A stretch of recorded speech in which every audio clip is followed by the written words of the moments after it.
Good evening, everybody. Welcome to another edition of Boston Concessions. I'm your host, Topher, and we are an SSBN podcast coming live at 8 o'clock. Oh, crap, it's before bedtime. Well, someone's going to bed early. It's definitely not me. First off, I want to welcome you to my 50th episode of the year. Never would have even thought, pranced, or otherwise to the fact I was going to make 50. Hell, I even think in my lifetime I never thought I would hit 50. But I'm almost there. I got a live pack show. It's going to be some pretty good stuff. I don't want to do it's a pretty good show. We're going to be actually live here on YouTube. We're also going to be on X live, screaming bloody murder and everything in between. First thing I do want to make mention of is, so I normally don't plug a lot of things on certainties, but my friend Joe P, he's doing his run sign up and everything like that for, it is the Boston Fit Challenge. It's 10th annual. It's the first responder military stuff. He is a first responder for a city. He actually does dispatching and everything, but he's done the Fit Challenge for a couple years. He's almost $200 away from goal. If you do go to runsignup.com/JPAGs, it's JPAGs 180. Find them. If you got an extra $1, $2, $10, whatever you got, you want to suffocate your coffee for the day, go give some love to Joe because he's running and donating to a good cause in its stead. So help him out as much as you can. I love throwing good stuff to good people. So it's just a mark for me. Speaking of throwing good things to good people, we have a wonderful guest with us. He was with us last year. We introduced a very Merry Christmas. Of course, it was the day after, but hey, Santa sometimes comes late. This year, we're going to get really excited and everything with a Merry New Year, which kind of goes along with one of my favorite movies.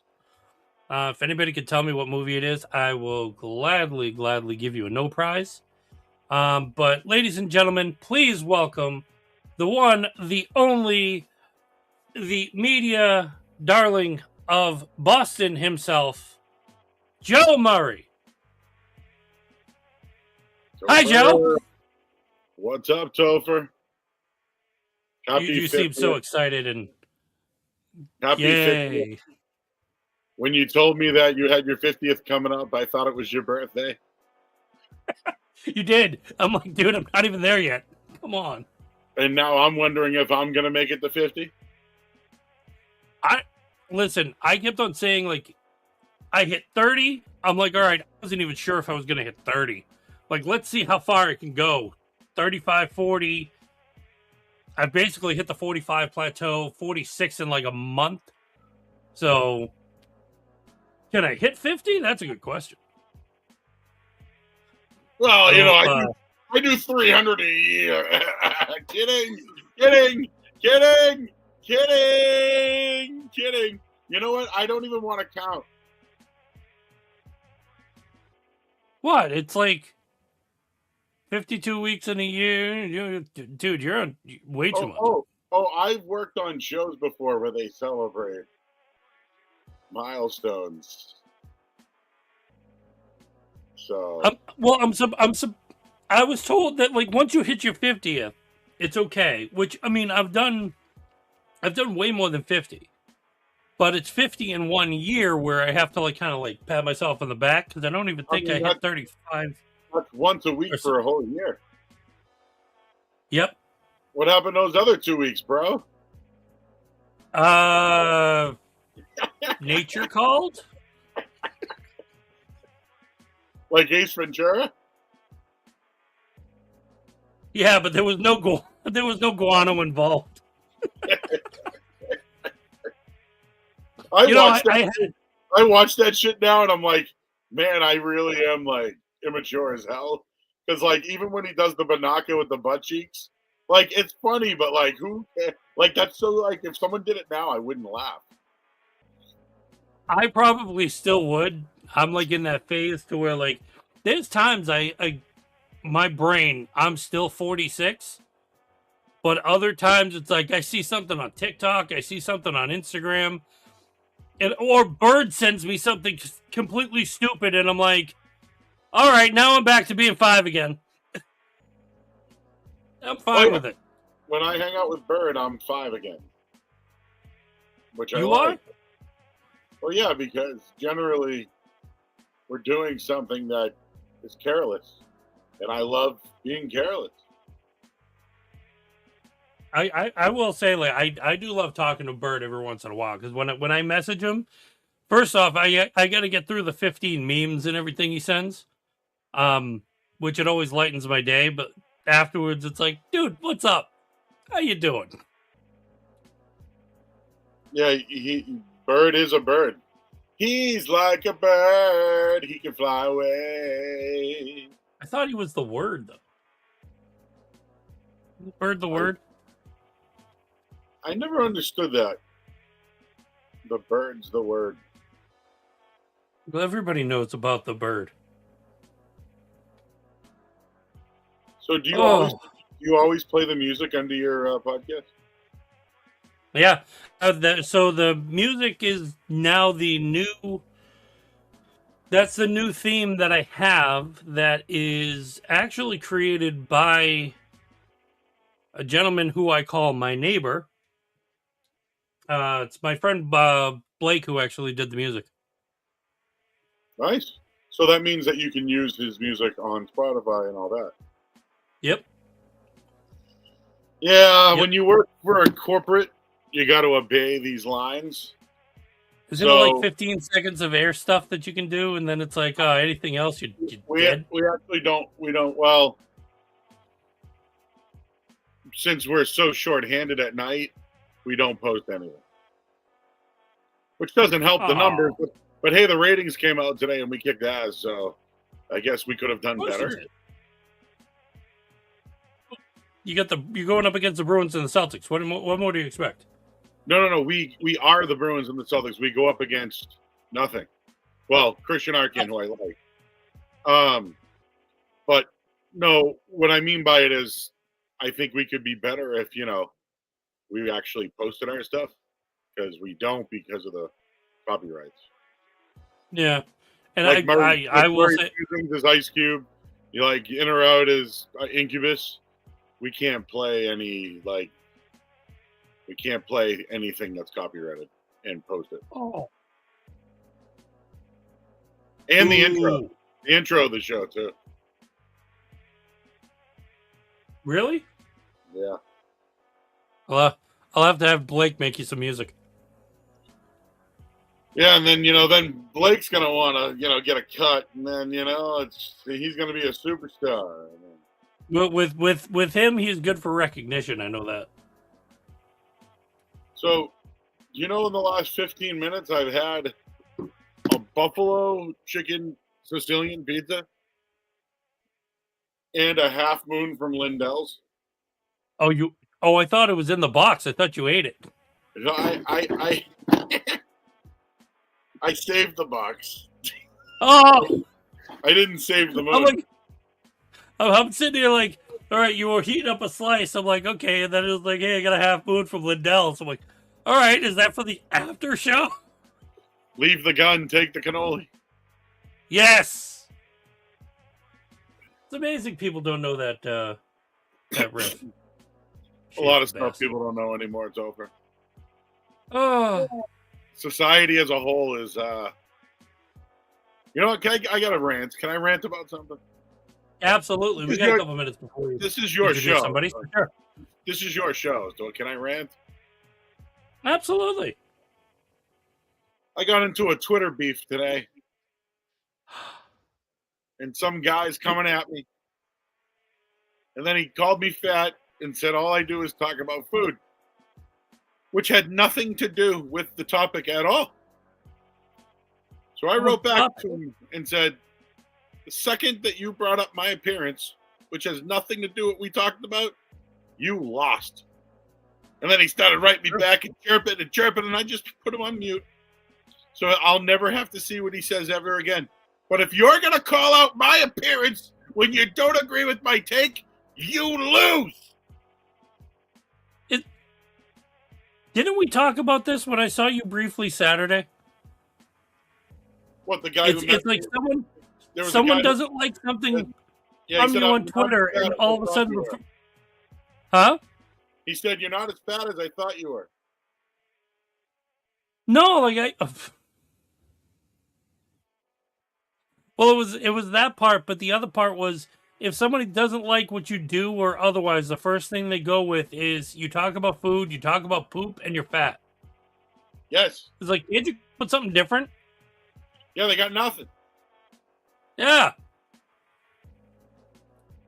Like, I talk about having the speak pipe where people can like drop messages and everything. And I was talking with Steve Buchanan earlier, and he's like, what the hell is a speak pipe? It's like, it's easy. You just go in, you leave a little audio note. I could check it, play it live, but people were burping on the damn thing. I was going to say, you still getting farts? I was getting burps. They were cheesy. Like, nobody had anything to their notes. Nothing. It's like, I think a toddler could actually do better than them.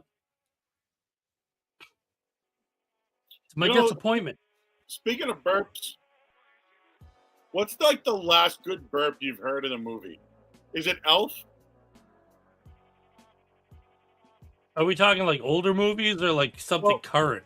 Well, Elf was at least the 2000, the 2020s. Yeah.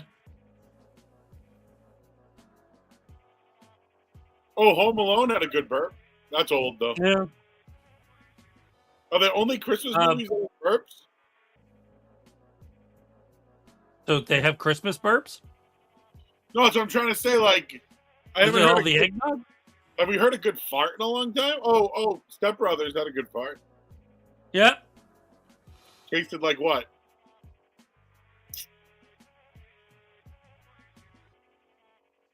Like some sort of dip? I can't remember now.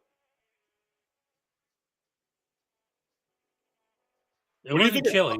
What do you think of college bowl season? I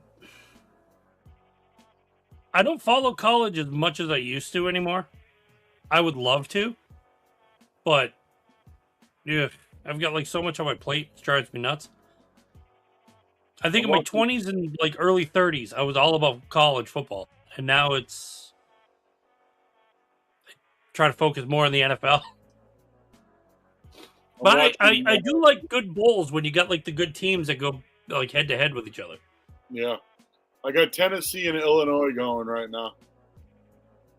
Who do you got? Illinois. I like Wayne's World. So you're going for the Aurora package. I got you. There you go. Exactly. I'm from Aurora, Illinois. Never been to Tennessee, but I feel like I don't know. I guess it's cool. I've heard girls like it, but I don't care about country music. I don't think I would come back the same as I went in, because if I didn't have really good barbecue down there, I'd be pissed. Yo, that Tennessee. You ever had Tennessee's barbecue? The one that's on 114. It's pretty good. I like their smoked meatloaf, man. Ooh, I'm not a meatloaf guy. Well, you know why I'm not a meatloaf guy? I went to Catholic school, and like, lunch ladies and stuff. Mystery meat? Like street meat, okay? Meatloaf is mystery shit. Can I swear? Not in the way they do it, man. It's pure loaf, man. Like, all I can think of is Chris Farley dressed as a lunch lady. Being like, try to eat me. And I'm going to be like, hell no. with a net on her head. Oh, freaking all lunch ladies had the netting. You know, Some you of know, the Topher, some of the deli people over at Market Basket in Reading, they got the nets. good. Can I got something on that too, if you don't mind. The netting? No. If somebody orders a steak and cheese in front of you, you might as well just leave. Hi, can I get a steak and cheese with extra cheese? Yes. They'll go over to the thing, they'll clean it first, right? Get that thing. And then they'll put the meat down and they'll just sit there and watch the meat cook with their back turned to everybody with a line and people with tickets. And they'll just sit there and chop, choppity, chop while everybody's waiting. And they're just chopping. And it's like, dude, put the meat down, go pack a bag of wings, and then go check on the meat again. Then go make an Italian, and then go chop the meat up and put some cheese on it. Then help somebody, and then make it a sub roll. Damn it! Instead, they put all their resources into that steak and cheese. So I know you love a steak and cheese, but can you multitask, please? Joe's rant about the Joe's up ranting about the I don't want to wait for my steak and cheese. I want it now. No, not even. I'll wait for it. Just multitask, please. I hate that. I'm out on that. I'm out. You know what's damn good though at Market Basket of late? They make these little finger rolls, like tuna fish single rolls, on like the skinniest little like. I think it's a Panadosi roll. It's like a Panadosi. Oh, like the finger sandwiches? Four. Yeah, it's like a Panadosi rolls cut into four, and they make them little fingers. Oh yeah, they're really good. I haven't had one yet. No celery or lettuce on the tuna. That's a topic for later. I have for you. Okay. Well, I know about a lettuce debacle. Yeah, that was the great lettuce debacle of 2025. Was the celery in your chicken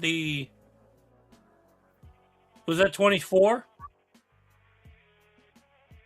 So the one I recently want to say yes because I think we talked about it during Christmas. Well, these ones were tacos. I can't remember the chicken. Oh, the chicken was you were away and you got chicken salad and there was green inside it. Well, I don't get and chicken you didn't salad. notice and you ate it. And we were worried if you were going to get sick. Oh, there was something I ate that had lettuce in it. Greenery. I ate it, and I was waiting for the water rush. So for those that don't know, I'm not just a fat guy who won't eat lettuce. I have ate lettuce. I ate celery. Like, for example, broccoli I love. Man, it makes me gassy as hell.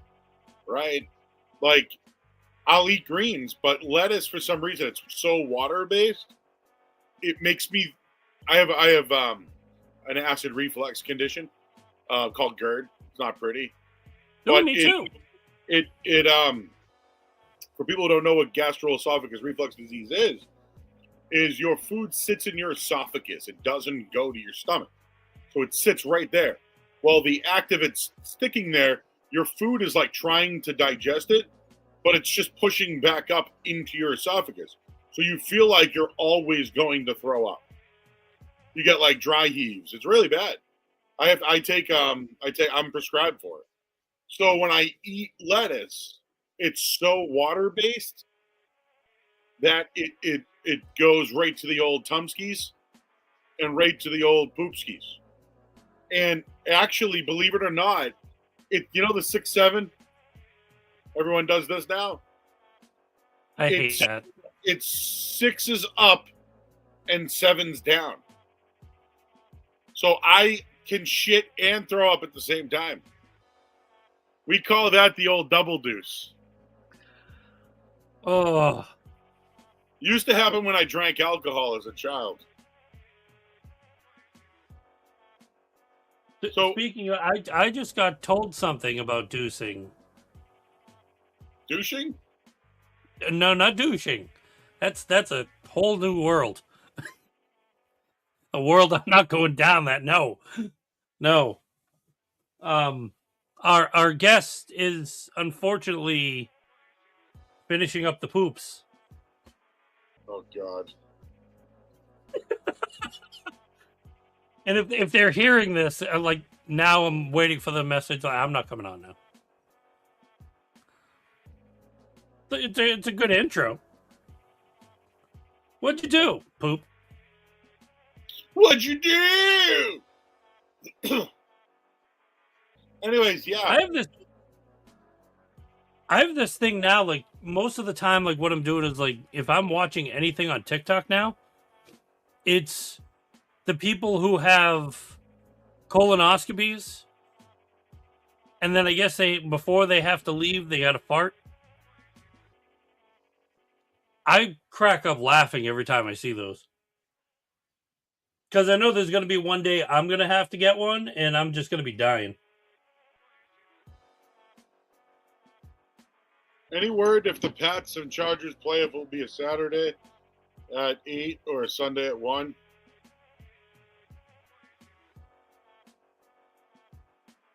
I'm going to say Saturday at 8 because it's Boston market. Unless they go Sunday at 1, because that'd be 9 a.m. LA time, right? Yeah, but what did they do? Like, don't they do AFC, NFC? Well, that's what I was going to say. They have a 4:30 game on Saturday and an 8 game on Saturday. And then Sunday would be 1 and 4:30. Yeah, but could be Sunday 4:30 because you get the 1 o'clock market in LA and the 4 o'clock market in Boston. Yeah, but what do they focus more on the market in Boston because they're playing? Well, that would be Saturday night. That's why I suggested. Oh, because it'd be 5. That's going to throw you. I'd hate That's going to that. throw you for a little bit of a loop. I'm, as much as I love the Patriots, the experience of working Patriots games this year, although the games have been good, it's just been between like the short weeks, the prime time games. I don't host the show anymore, so it's kind of like a roller coaster. So it's just been how about that? The season's been a roller coaster. I'll leave it at that. And now I need to wait and find out when this damn playoff game is. Poor me. I work on the radio and talk about sports. Where? Just trying to figure out, like, oh my God, am I watching something? Am I watching this? Be all right. I think it has like one of those moments of would I rather watch a game on a Saturday night or even like a Saturday afternoon versus a Sunday afternoon. I almost said a Sunday. Oh, speech impediments. I mean, I still take watching football on a Sunday more serious than even watching a Thursday night game. Even if it's a good game, I don't care to go crazy. I'm good and happy with where it is on a Sunday night, Sunday day. Like Sunday wintertime is just my hibernation and football. When they start throwing Saturday games in, I'm just discombobulated. Especially with people that do like what do you call it? The fantasy football? I didn't realize one of my fantasy players was playing Christmas Day and I could have subbed him in. I still would have lost. But it's like, crap. I could have had this. And I didn't. And I suck. I hate fantasy football. Why? Because it's all luck. And everybody else with no lives. And like what I mean by no lives, they care about that more than anything else. Yeah. I fucking hate fantasy football. I might bail out of it next year. I You think did it this year? Well, I only do it because my friends from home that I only see once a year at our Hooters get together that we have. That's the only. So I'm only in the league because of my friends from home. If I wasn't in the league and on the text chain with them and meet them once a year at Hooters, I would never. I don't know if we'd talk because they're all dads and shit, and everything they do is a dick measuring contest, and their dick measuring contest is fantasy football. I fucking hate fantasy football. Is it like? Oh my god! I really need fucking so and so to have 7 catches tonight. Why'd they pull him in the 4th? Blah. Fuck off. You know what's a real man sport? Betting on props. Like, oh hey, Jaylen Brown's got a chance to break Larry Bird's record tonight with 30 points or more. The number tonight is 31. How about you bet on that? Put your balls on the line on that instead of will Brock Purdy throw 3 touchdowns tonight? I hate fantasy. Out. Have you noticed there's less fantasy football shows too? Like if you look, right, there's way more betting than fantasy. And I know it's got nothing to do with money because all the betting people have pulled out of the market anyways. So it's like, if you say, oh, well, yeah, it's about money. No, it's about money because people are gambling. Dude, DraftKings is pulled out of Boston. FanDuel's not even here. All these, like, places, they're going to other markets like Missouri and fucking other places because all they know how to do is how to market first-time users. Instead of trying to actually take care of their long-time clients that they have. It's fucking lazy. It pisses me off. I'll take your money if you want me to endorse you, but at least be fucking creative. That's me. I'm ranting. You're doing good. I'm serious. I'm right though. I'm right. I mean, I saw a boom in fantasy sports and everything like that when the FX show The League was on. Everybody and their mother was watching that. And I think the first 2 seasons were pure joy. Anything after that just came trash. But a lot of guys I knew, they were getting so deep into, oh man, fantasy football. Have you seen The League? Oh, look at it's like, dude, we've watched The League. We're great. How'd that work out? How'd that show go? What, 3 seasons and then it was dead? You know who died that really made me upset? Do you know who Isaiah Whitlock is? Oh, what the hell is this? A kick return with 5 minutes to go to blow the lead. What is this? 94-yard touchdown. What is this shit? Not Isaiah Wynn, I know that. Isaiah Whitlock is from the show The Wire, and he was the guy that always went, "She." Oh, really? Died, dead. Oh, She. I think I have like a sound bite of like someone going she. That's him. Big Yeah. black guy, cool as hell. She. You know who else is cool as hell? Not as cool as him, but he's cool. There's a Joe's just so focused on the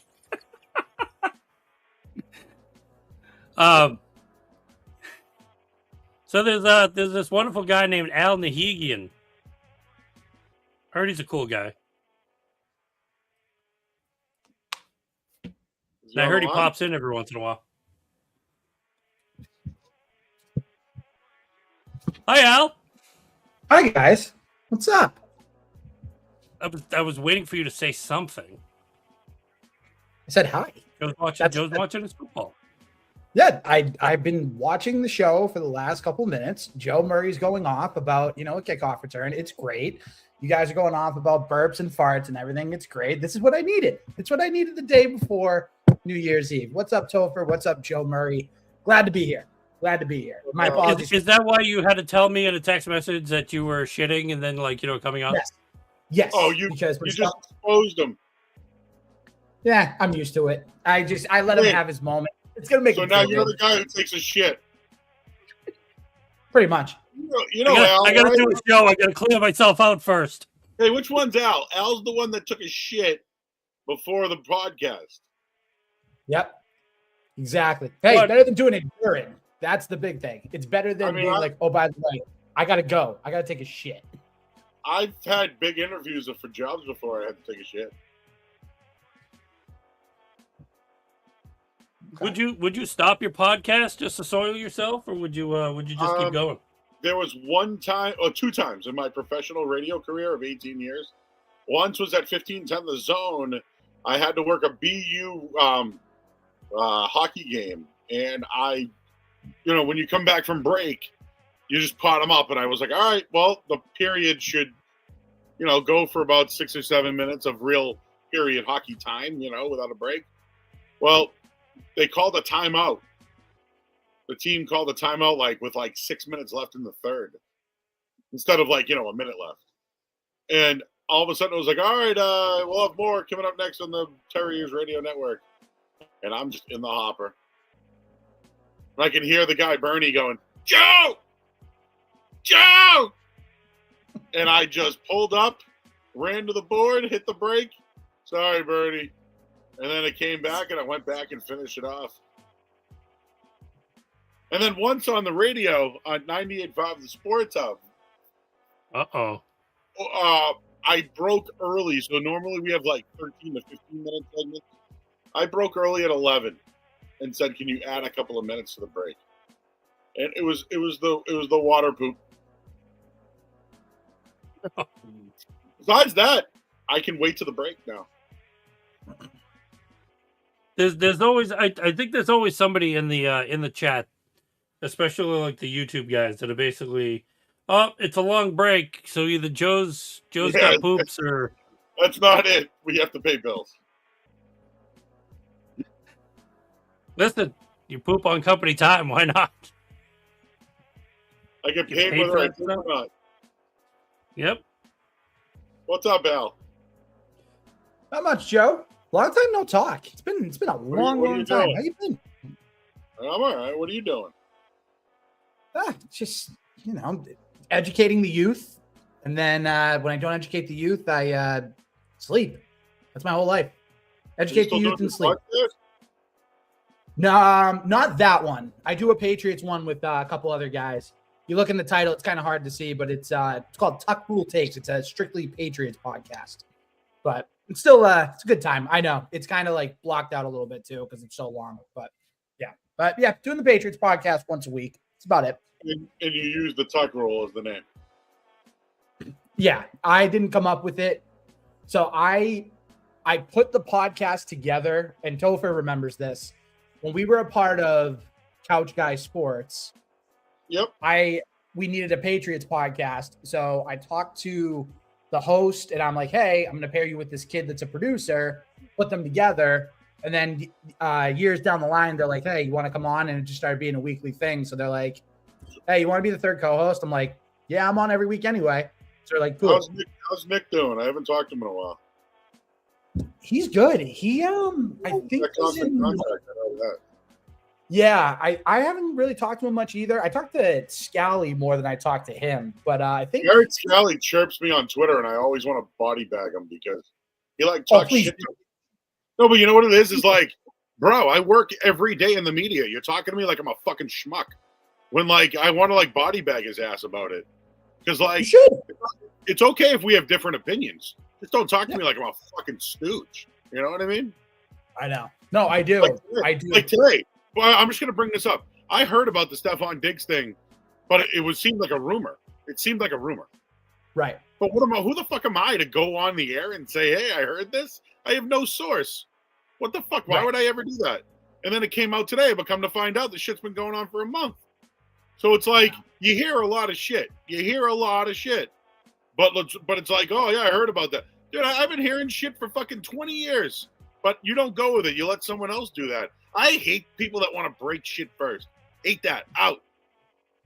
Yeah, it's a weird thing because in this day of age, especially on the internet, like you said, everybody just wants to be first. Everybody, it doesn't matter the research behind it. As long as you break it first, that's what people care about. And it's like, you're not going to get legitimate. You're not going to be reputable if you're just spewing out nonsense and there's no substance behind it. And then Adam Schefter will post something like, first round pick bust, so-and-so dead. It's like, bro, you gonna fuck, that's how you fucking talk about the guy?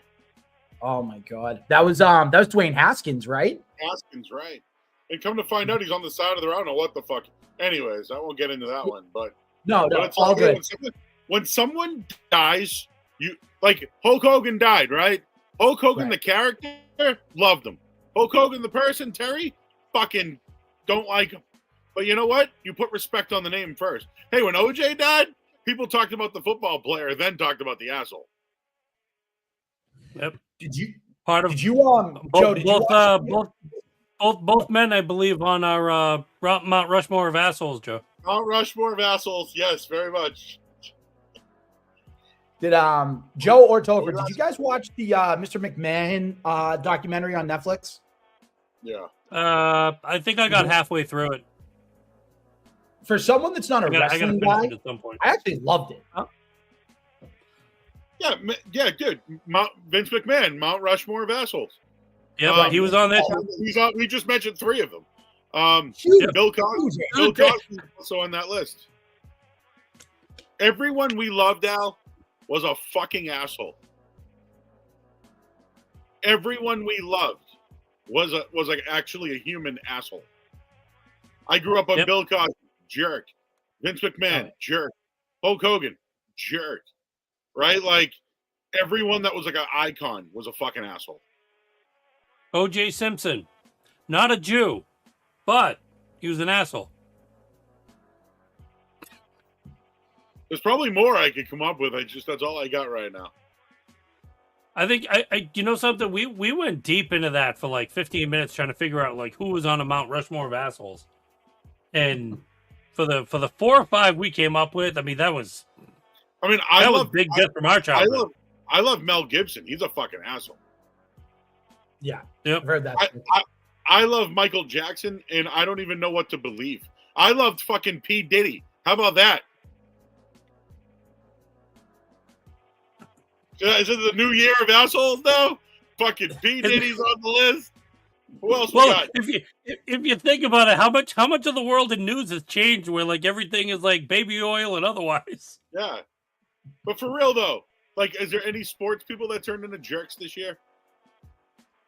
I gotta think about that. I should play Jeopardy music right now, trying to think of that question. Should I Google sports jerks of 2025?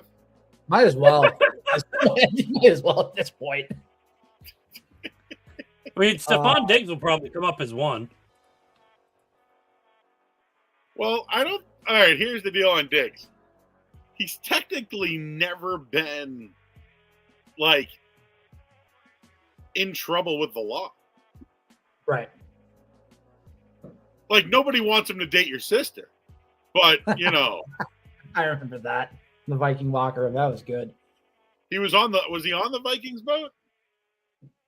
Yeah, it was. Yeah, because it was that viral interview. I think Dalvin Cook was in that too. He was the first one to be like, "No, I wouldn't let Diggs date my sister." That actually, I saw that today. Actually, saw that on Twitter somewhere. Ooh, probably make him pregnant. There's a thing called Jerk Fest. Oh, ooh.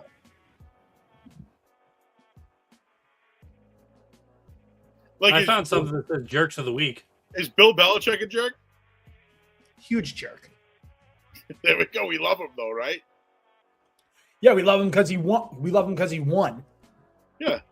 Do you love Bill Belichick now or like 2003?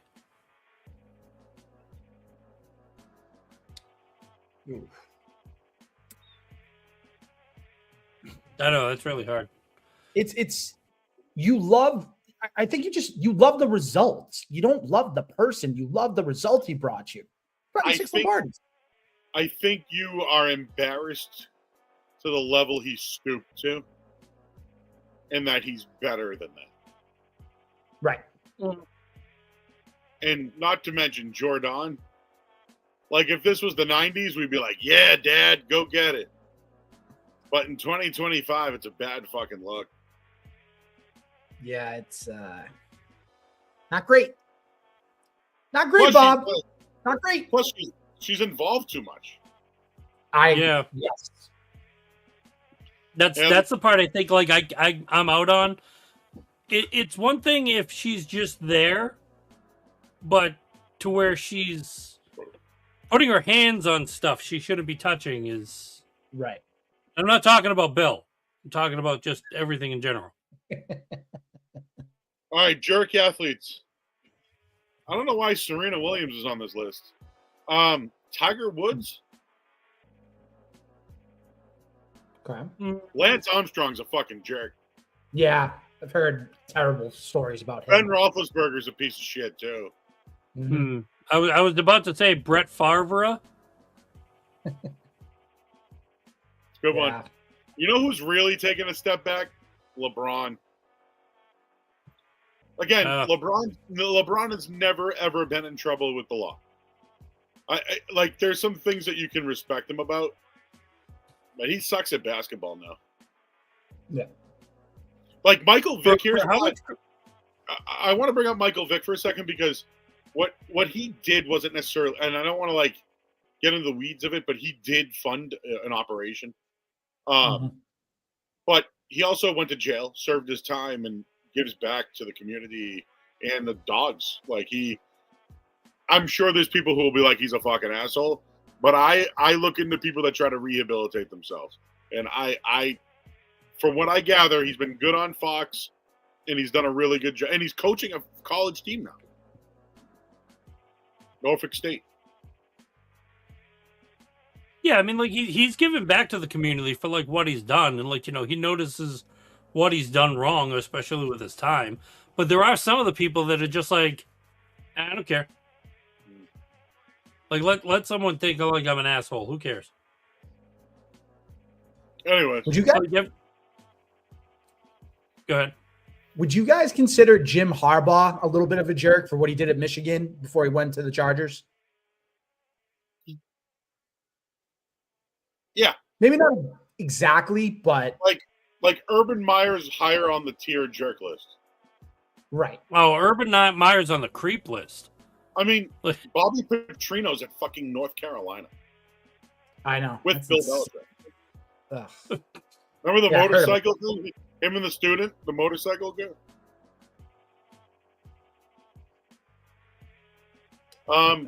Yeah, Harbaugh got it. I mean, he cleaned his hands of it all. Right. Not to mention that dude, whatever the guy's name, Connor Stallions. Yeah. Mhm.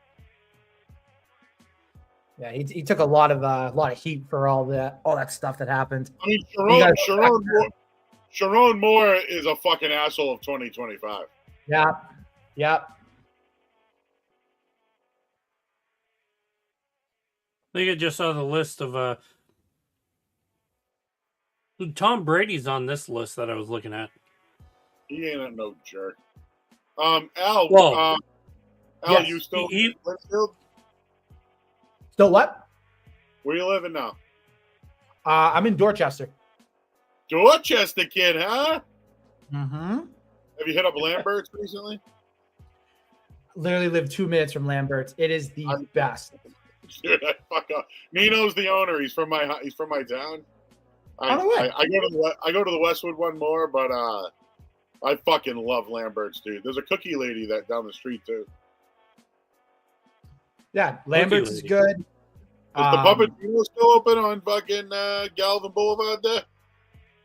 Yeah, it still is. Right near the Auto Zone, right? Is that the one you're talking Yeah, about? dude, I love that Puppetero's. Is Haven't the been. Papagino's that still exists? That one does. There's actually one on 28 in Stoneham too. Yeah, there You know is. what's I good? used to live on 28. Say, you know what's good, Joe? Is Landmark. You ever been to Landmark, the restaurant? Yep. Really good steak tips. Love their steak tips. It's funny. I went home on Christmas, and I got off at the Columbia Road exit. I actually went Columbia Road all the way to Blue Hill Ave. But Okay. there's obviously there's no restaurants on that side of the world. But man, Right. it was a much easier ride than going Morrissey to fucking 203. Oh, yeah. Oof. Windy City's my takeout spot though. Windy City's good. We've had Windy City. We do a lot of like 5-star and stuff too because it's I close, saw you, you know? dude. I used to drink at the Blarney Stone, and then we'd go to Emerald Isle was the bar next door because it was open till 2 a.m. And then we'd fuck Okay. up 5 after. Oh, 5 stars, good stuff. It really is. Molinari's, a really good Molinari's Italian. Very good. Yeah, very, very good. Yeah. Again, I'm a child of that area, so I still go to. I've been to the area pub within the last year. Oh, no way. Okay. Great chowder, great fucking chowder. I'll definitely try the chowder next time we go. I think we've only been like once. The food's decent there. It's just typical pub food from an Irish restaurant, you know. Right. No, for sure. But I've never been to is it Lucky's, Lucy's, whatever the fuck that is. Lucy's, I was going to ask you that. You need to go to Lucy's. It's Yeah. so good. Think of it as like it's Sam Walker's. That's exactly what it is. Okay. How many burgers has that McDonald's sold now? Is that updated at all? The sign? No. Because it says like we've served billions of burgers. Now I want to know if it's like 5 billions of burgers. It's that McDonald's I can't stand because there's no drive-through. And Yeah, it that one blocks sucks. everything. It's yeah, get it out. Yeah, how do you not have a drive-through to McDonald's? Right? Like it's Like crazy. their clear MO. The one in Needham doesn't either. Or Newton, No or whatever shit. the hell that is. Needham Newton, you know. Well, I know there's certain places that like they don't allow drive-throughs in the cities or towns. What about But if Lower other Mills? places have a drive-through. Do you go to Lower Mills at all? Very rarely. Yeah. Very rarely. But honestly, like the place where we live, like right off Neponset Ave, like it has like all the restaurants, everything. Like I'm sure you've been to Mud House for like breakfast sandwiches. You ever been there, Joe? Really good breakfast sandwiches. What We about actually just went there. Is Warren Tavern in Charlestown? What is that? I think that's Charlestown because it's not. I don't think it's Dorchester. What do you do for Chinese out there? Oh, that's a good question. Drive to Saugus and go to Kowloon. That's what I do for that. Does Cathay Pacific still exist? I'm not sure. We haven't ordered Chinese here, so that's or we just Whoa. honestly and I'm Dude, Go. Chow Chow. Look up Chow Chow. Chow Chow. See, look. And Ho Toy's another one. Bro, listen, Topher, I fucking Chinese food in the city of Boston that's not like a restaurant, that's takeout, is fucking legit. That's my style. Like a combination plate with rice and like a general gao with like, like 2 crab rangoons for like $10. That's right up my alley. Charlie Chan's is open till 3 a.m., dude. Oh God, it's been like years since I've been to Charlie Chan's. Me too. Now that would give me the deuces. So what's Don't your forget hottest? about telling me that- What's your hottest sports take? My hottest sports take? No, the guy behind you. Well, I'm having trouble because I'm picking up signal like a second behind. So that's why if I'm like interrupting, that's why because I'm getting back signal. If it makes you feel better, you're Max Headrooming like all over the place on like our feed, so you're good. Does anybody Thanks, ever drop the song "Call Me Al" on you? no, they just sing. Sorry. No, don't sorry, you're good. Hottest sports take. Do you want ever or do you want just like happening recently? Yes. What do you got for me? All right. Red Sox take. Pablo Sandoval was not the worst signing ever in Red Sox history. Was not the worst. That's a given. I agree with that. No, not necessarily. People say that he was the worst because he did nothing when he came here. And I say Rusney Castillo was the worst because they gave him like $72 million to go be the MVP in AAA. At least Sandoval won World Series before he came here and filled a need when the Red Sox needed it. So that's what I argue about with people. And they're like, oh, no, Sandoval was the worst. Couldn't even keep his belt on, blah, blah, blah. No, he just had to get new belts. It's been going wide. There was a point to where, like, I think the following season, he was starting to get in some shape before, like, they either dropped him or otherwise. But I don't know. I think he lasted another 5 or 6 years. Yeah, because I think he went back to San Francisco, and I think he was in the minor leagues for like a little bit. Yeah, Rusney is probably the answer. Carl Crawford wasn't great either. No, he wasn't. Edgar Renteria was terrible. Julio Lugo was terrible. Yeah. Yeah. I never understood the Edgar Renteria signing because you just beat the team in the World Series, and then you go and sign their shortstop that made the error. Edgar Renteria played in Boston, then went. It was the market, dude. He couldn't play in it. He won a championship with the Marlins, but yeah, he did. Some guys just like Carl Crawford couldn't play well in the market, you know. Right. Crawford also had that injury too that they didn't work really well with. Injury that they did nothing about. He actually got a racial slur at him too at a minor league rehab game, and it just fucking never worked out for him. And he didn't deserve it. And to me, he's like one of the best Rays players they've ever had. Oh yeah, he was really good with the Rays for years. Stole a ton of bags and everything. Like, yeah, he was good. Yeah. My whole thing was just like legit. I don't want to say like legit poor man's like, Griffey, but who was the player? Garrett Anderson. You know Garrett Anderson? Oh yeah, played for the Angels. Crawford had better skills than him. Yeah. So that's what I mean. Like, he probably was more of a Garrett Anderson type player. But he was better. Like, he just didn't perform with the Red Sox. Okay. All right, I can see that. I remember Garrett Anderson. Didn't he play in that 2002 World Series when the Angels beat the Giants? He did, right? Yep. Yeah. There you go. That's your best take for me? Well, I got to think. Jeez. By the way, while Al thinks, Pablo Sandoval is right now 39 years old. He's pitching. And the last thing it's noticed that he's doing now, he signed with the Staten Island Ferry Hawks of the Atlantic League of Professional Baseball, but that was April of 2024. Yeah. He actually pitched a shitload of games, too. He was like the guy that they let pitch when like the games were out of hand. Oh, shit. Illinois is on the goal line, about to punch it in. Joe's about to make money. I was going to say, what did you game? Al. Yeah. Who's the MVP of the NFL season? Not even trying to sound like a biased fan, but it's Drake May. It is Drake. How can you? So let me just say this real quick. How can you, especially after Stafford's 3-pick game against the Falcons on Monday Night Football, with the Patriots getting at worst a 3 seed and the Rams are barely sticking in the playoffs? Like, obviously they're going to make the playoffs. We know that, but they're getting a low seed. How can it not be Drake May? Like, who else, Joe? Let me ask you. Who else could it realistically be if you don't pick May and you don't pick Stafford? Who else could it be? Chris Collinsworth would say Patrick Mahomes, even though he's injured.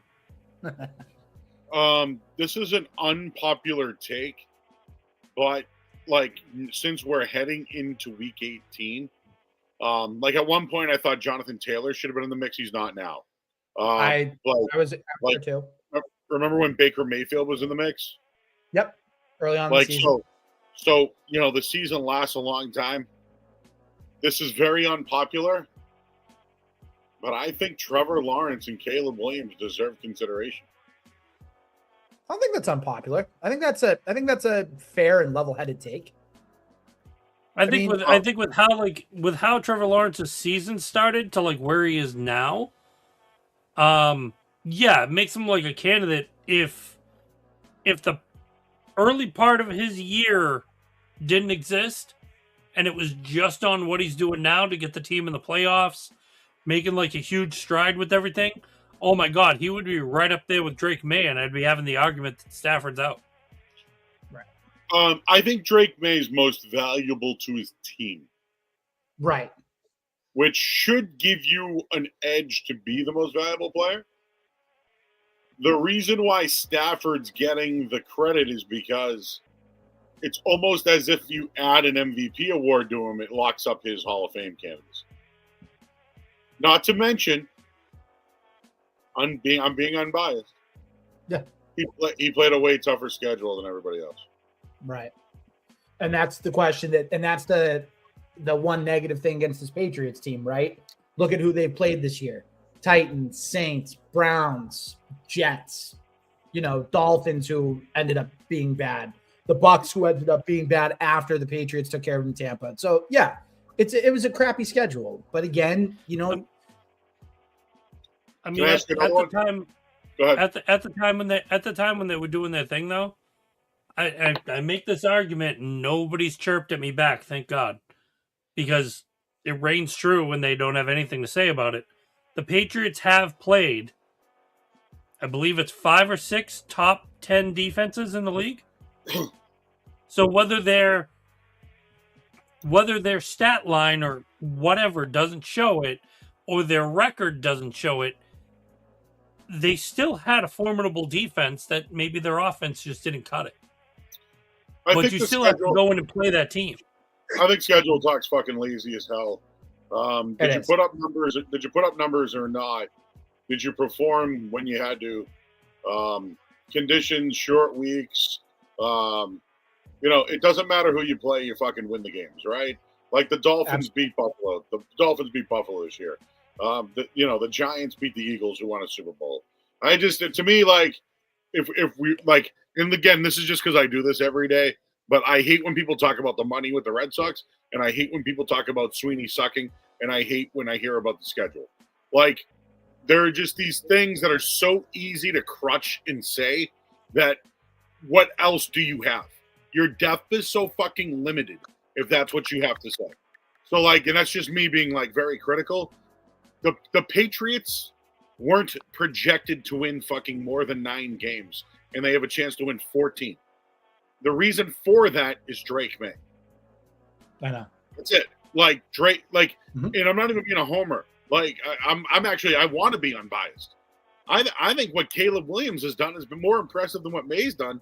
The thing is that May is breaking records on a weekly basis, right? Mm-hmm. So it's like, at some point, how do you beat Drake May? You blitz him, he fucking shreds you, right? If you show a zone, he'll eat you alive. If you there's so many things that he does. That, like, what is the blueprint to beat Drake May? And really, the blueprint is for him to fuck up, right? And when he has turnovers, that's when they lose. Matt Stafford, right. Yeah, he threw 3 yesterday, and I'm not even saying yesterday. Stafford's had a great year, but they've lost 2 in a row when the fucking season matters on the line. When the season mattered for the Patriots, they blew a 21-point lead, but it wasn't Drake May out there playing defense. No. And to your point, Joe, about the turnovers and everything, the perfect example is week 3 against Pittsburgh. You have 5 turnovers. There you go. Joe Murray celebrating a touchdown. When you get 5 turnovers in a game and you lose the game, like that's how you beat the Patriots. Make them make mistakes. Simple. Joe, I got a question for you real quick. You asked me about NFL MVP. I want to ask you, who's your NFL coach of the year? Dude, I think it's Vrabel because of the coaches he brought in, the free agent signing connections he had. I personally think it's him, but I think there's a huge case for Kyle Shanahan. I think Kyle. And listen, the only beef between the two of them is Kyle Shanahan was projected to do this, right? Kyle Shanahan. Say what you want, but Mac Jones was really solid for them this year. They lost Brandon Ayuk, dude. They lost Trent Williams for a period of time. They lost Kittle for a period of time. They had no wide receivers at one point. Like, Kendrick Bourne was their top receiver for like 4 weeks. Right. And it was during the time that they put Mac Jones in, so it took away his weapons. And What did he go, 5-2? Mac Jones was excellent. He should get a he should get a job next year, no doubt. Yeah. And listen, a lot of those guys that are first round picks generally fail and can't be backups. But some guys have fought through it. Geno Smith, Sam Darnold.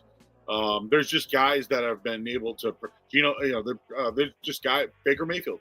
There's been guys who have been able to persevere through it, but there are other guys like Blake Bortles who couldn't. Like Blaine Gabbert could, right? All I'm trying to say is, Coach of the Year. I honestly think it's Vrabel because he changed the culture. He brought in coaching staff. He signed free agents that he had relationships with, and the entire draft is hit. So it's not that Shanahan didn't do all that. Shanahan kept the team together to potentially win the division. That's why I think he's going to get some serious consideration. I also think that Duval, Liam Cohen should be in that conversation too. Mm-hmm. But I did think it was Shane Steichen at one point when they fell apart. Yeah. Anything else? How about Rookie of the Year? Oh, jeez. Oh my God, I gotta remember. So right now, the favorite, Tyler Shuck. Oh, the kid That's from New Orleans. that's the kid from New Orleans, right? Yep. Ted McMillan's been really good. Egbuka was good at one point too. He was getting up there a little bit, especially offensive rookie of the year too. I would say during the season he was the guy. Yeah. But the whole team's. Can you believe that team is still in position to win the division? Haven't they lost 7 straight? But this is why when I bring up the schedule stuff, when the Patriots played the Bucks, and Baker Mayfield was an MVP candidate. Yep. They played the Panthers and they sucked. Guess what? The Panthers could win the division. So this is what I mean by like the schedule talk so fucking lazy, because it goes by when you played. When you played them, what did it look like? And like, dude, if you bring up common opponents, Drake May did better than Matt Stafford. This is what I mean by like the schedule, and it means nothing to me. Now, I'm going to go back to 1995. Albert Bell was the best player in baseball. Mm-hmm. Mo Vaughn won the MVP. Why did Mo Vaughn win the MVP? He was the most valuable player. He wasn't the best player. He was the most valuable player. That's what the award is, right? Mm-hmm. Yeah. I think, right? It's most valuable? Well, it's Albert Bell went on to beat and sweep the Red Sox in 3 games, and Jose Canseco went 0 for 18. But, like, it doesn't matter. It's just who's most valuable. Drake May's the most valuable to his team. And you could make the case that Josh Allen's the most valuable to his team. Oh, 100% he is. The Bills are nothing without Josh Allen, especially with that horrible run defense and, like, lack of receiving core is absolutely garbage. No, I know. I agree. I agree with you. I'm saying that the wide receiving core is awful, along with the run defense. They should trade Keon Coleman for A.J. Brown. Like, Keon Coleman's getting scratched week in and week out. He doesn't suck. I don't know what the hell happened there. Oh, you mean you're not like everybody else that's like, oh, A.J. Brown in New England, dude, bring him in. Well, like, Ravens got his connect. The Pats can't afford to give up a first-round pick for him. Like, would you do it? No. Yes. But the Pats are in a rebuild mode. Right. The Pats need a pass rusher like you can't believe. They need a defensive end so fucking bad. A young one. Right. Are there any good ones in the draft coming up? Yeah, there's a lot. There's actually, believe it or not, there's more. The offensive line this year, like, you know, you could make a discussion about Will Campbell and all that. But to me, you found your guy, so you kind of can't really move on from him. But I'd kick him inside and draft another left tackle. But for now, I'd keep him at left tackle and draft a right tackle in the second round. Okay. Yeah, because you got to replace Morgan Moses at some point. I mean, he's 34 years old, taking, you know, every week these personal days to stay fresh and healthy. So I mean, it makes sense. He's been really good though. He has been played every game this year. Yeah, and I know his body is definitely given up at some point. Like, I might re-sign him only if he played. Like, you know what I mean? Like, hey, we'll bring you back. But like, dude, no, there's no guarantee money. Like, you know, but pass rush would probably be the Like the Pats need one. Maybe they can find one. There's a kid, Arvell Reese from Ohio State. Maybe Vrabel worked with him. I don't know, but he's the best pass rushing linebacker. But they need a real defensive end, dude. And there's a kid from Miami. You'll see him coming up. When do they play? Tomorrow? Yeah, I think they play tomorrow. Watch this kid, Ruben Bain Jr. He's on Miami, dude. Best defensive end out there. He's like a Greg Russo type. Okay. All right. Let's see if I can peek into that. Joe, you wanted another sports take, right? You wanted me to try to give you one more, right? Yes. The only other one that I can really come up with, and it's very vanilla and corny, but after the 2018 Super Bowl, I think Brady and Belichick should have rode off into the sunset, and the rebuild should have started in 2019. I don't think they should have run it back. Again, it's not great, but it's all I can think of on the spot. You know what I was going to drop on you? What's For that? all the people that want to bring up the schedule, right? How many times Tom Brady won the division because the rest of the division sucked so bad? Pretty much every year of his career that he was in New 20. England.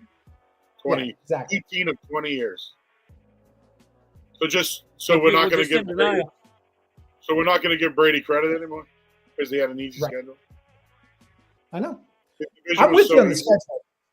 I'm with you. Hey, I just also, get can we get worked up admit it's for an the easy fact schedule, though?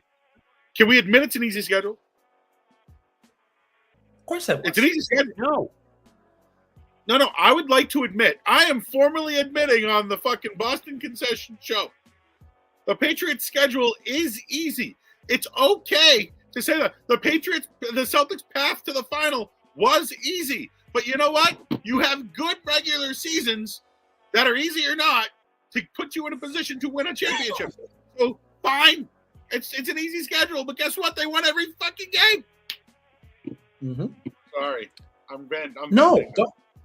No, but again, yes, it's that easy because look at who they played. Again, just to roll off the list of teams, the Raiders, who, by the way, you lost to week one, who, if you played them even like 3 weeks later, you probably would have beat them by about 30 because that franchise is terrible right now. They're probably going to get the number one pick.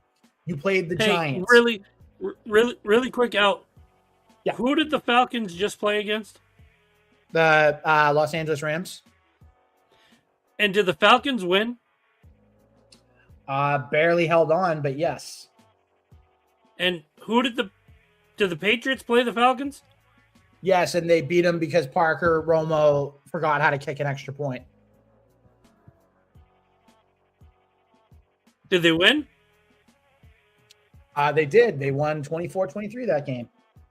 So just goes to show that I will defend Joe with this. An easy schedule means nothing because even a good team can lose against what should be an easy game. Can I give you an easy schedule team? The Mariners team that went best ever and then lost in the first round. Like, all that matters is what did you do in the playoffs? I don't care how you got there. Did you win in the playoffs? Oh, in that case, can we bring up the Boston Bruins, who had one of the best regular seasons, if not the best in the planet, only to fall, first round? And they were up 3-1 in that series. Remember that, too. Yep. They got yankied. Yeah, and Brad Marchand had a chance to win the series at the end of, game 5? On the breakaway? Mm-hmm. So dumb. Yep. I'll give you guys like an easy take that's been going through me. I have not bought into Marco Sturm. I refuse to buy into Marco Sturm, and I have a feeling he will be bad for the Bruins, and it's already showing. No, I think Marco Sturm's been really good. He changed the defensive philosophy. They won 10 in a row at one point. Now they've lost 6 in a row. But just to be honest with you, the schedule's gotten harder. And like they rolled a really easy Metro division. And now they're starting to go. They're on the road. They lose last night in overtime. Montreal's much better. They lost to Buffalo, who isn't good. But Morgan Geeky's been carrying the weight. I think Pasternak's doing everything he can, but their secondary scoring at times, they just don't have it, man. And I do like what Minton's done, but Arvidsson and Middlestat are supposed to be like their two guys they got. They fucking blow. I'm not a fan of them, but they make so much money you have to play them. But, dude, the story of the Bruins is they're going to continue to sell. And they made so many good trades last year that these guys are good. But they got Hagens, they got Zellers, like they got guys in the minor in BC right now. They're going to be studs. So I think for the Bruins, it's about being competitive and learning the system. Because I think Marco Sturm, when he brings up these young guys like Steves, he puts them on the first line. When he brings guys up, he plays them with other good players. Where like the old coaches used to put them on the fourth line and they'd struggle. So I think Sturm's been excellent. And I think he's really changed Jeremy Swayman, who, again, I know last night he lost, but, Swayman's been really good. If anything, Korpisalo slipped a little bit. Flipped a lot. You have to remember, I work every Bruins game, so I'm, like, locked in. More like I can't wait when football ends. I'm going to be, like, the only guy who's watched Bruins games. There is a question in the chat. Will the Celtics retire Marcus Smart's number 36? The person is guessing they'll get 3 yeses from this crew. Already know you ain't getting 1 from me. No. They had to trade his ass to win. Fuck no. He never won it. Yeah, he didn't win a championship here. Gilly, love you, but get out of here with your green teamer point. The one thing I'll say about being against being a SSBN guy is I've got to work with guys that like high praise and worship Marcus Smart, and I'm one of the guys that'll just say I think the guy sucked. Jackie Bradley's another to throw in that category. Yeah. Oh God, don't get me started on him. Oh, actually, don't even. Joe, I got a question for you. Yeah. Honest thoughts on Alex Cora. Alex Cora likes to blame everybody else when things aren't going right and likes to take the credit when they are. But do I think that he can manage a good bullpen? Yes. My biggest issue with Alex Cora is he needs to hire better third base coaches.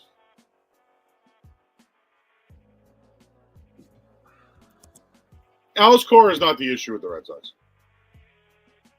No, the front office, and then it goes to Alex Cora.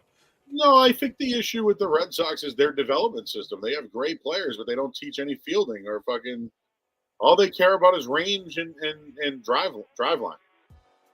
Like, when you're in the minors, you should learn how to field a ground ball in the outfield, Like Roman Anthony, remember his first game? Ball went right through his wickets. Oh, yeah?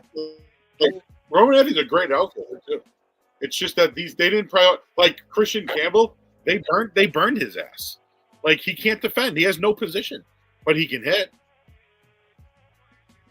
So I don't blame Cora for that, and I don't even blame Breslow because he kind of got thrown into the mix, a job nobody wanted. But I blame Chaim Bloom. Yeah. Now Bloom wants all his guys. Topher will not watch a Red Sox game until Alex Cora is no longer the manager. It is true. It is true. I'll watch highlights. Won't do it. Fair weather fan. Fair weather. Listen, on this podcast, it can be said, "Fuck you." Okay. The only time I became a fan this year, because again, I work for the media. When Nate Eaton didn't tag up on that play, right, I was bullshit. And then the playoff game, dude didn't score. I was pissed. If you ever hear anything, I had this freak out on the air one night, and I go, "What are you doing? What are you doing?" I just could not. Nate Eaton's the guy that's going to replace Ref Schneider. Yeah, Nate he is. Nate Eaton era has begun, everybody. Oh boy. So Gilly's got a two-parter. How big of a long-term contract would y'all be okay with the Sox paying Bregman?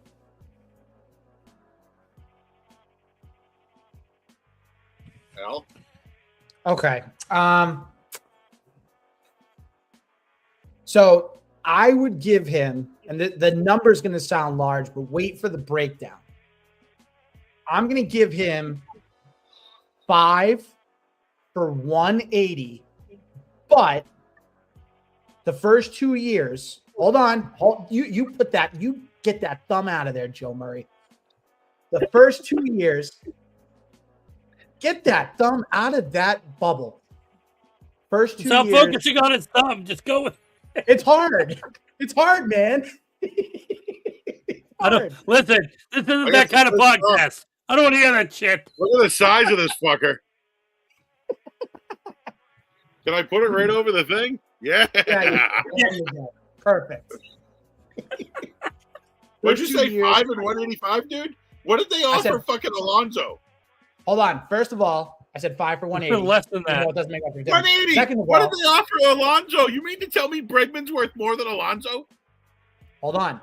No, but I'm holding all right. in this market, you have to overpay. So what I was going to say was, first 2 years, you give him $25 million a year for those first 2 years.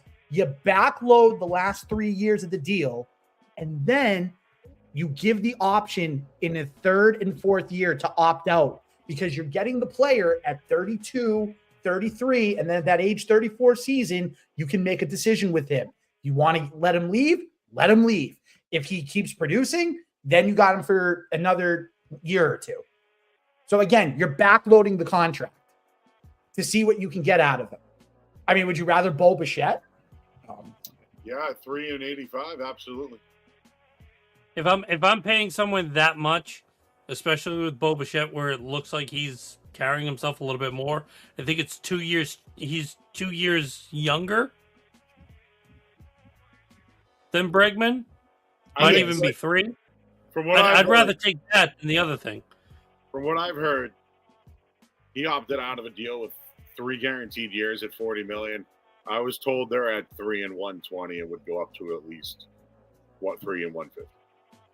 But dude, they didn't give Alonso 150. They're not giving Bregman 150. Oh, I know that. But you also know, too, that with free agents, you have to try to overpay. Because if you don't overpay, you're not going to get the guy. Well, I personally think like Pete Alonso making the money where he is with the Orioles, that's where you have to kind of take that figure and roll it into, especially if you're signing Bregman. Because if you're not getting him. And maybe they're pushing the limit to where, hey, we'll get another week, and it's like, hey, maybe he'll break and get a hometown discount for like being here for.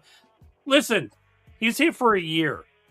If you're getting a discount for the guy or you're pleading for a discount, you're just wasting your time. Because if you're not comparing it to the Alonso deal, you're not signing him.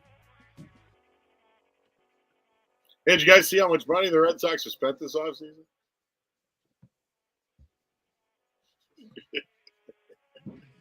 Zero? So my point is, they're gonna just put Marcelo Meyer at third base and call it a fucking day, and Romy Gonzalez at second. I know. It's so sad. You, And he you, doesn't even look. you accepted it yet or no? Wasn't this the team that was supposed to like buy into like and get better and Yeah. figure themselves out? Know what I think sports fans' issue is they're not like thinking that there's going to be a salary. Like there's going to be a lockout, and there's going to be a salary cap.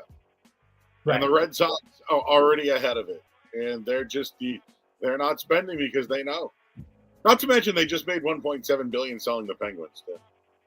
Oh, I get it. I love Nesson. They're a great people. Let me tell you.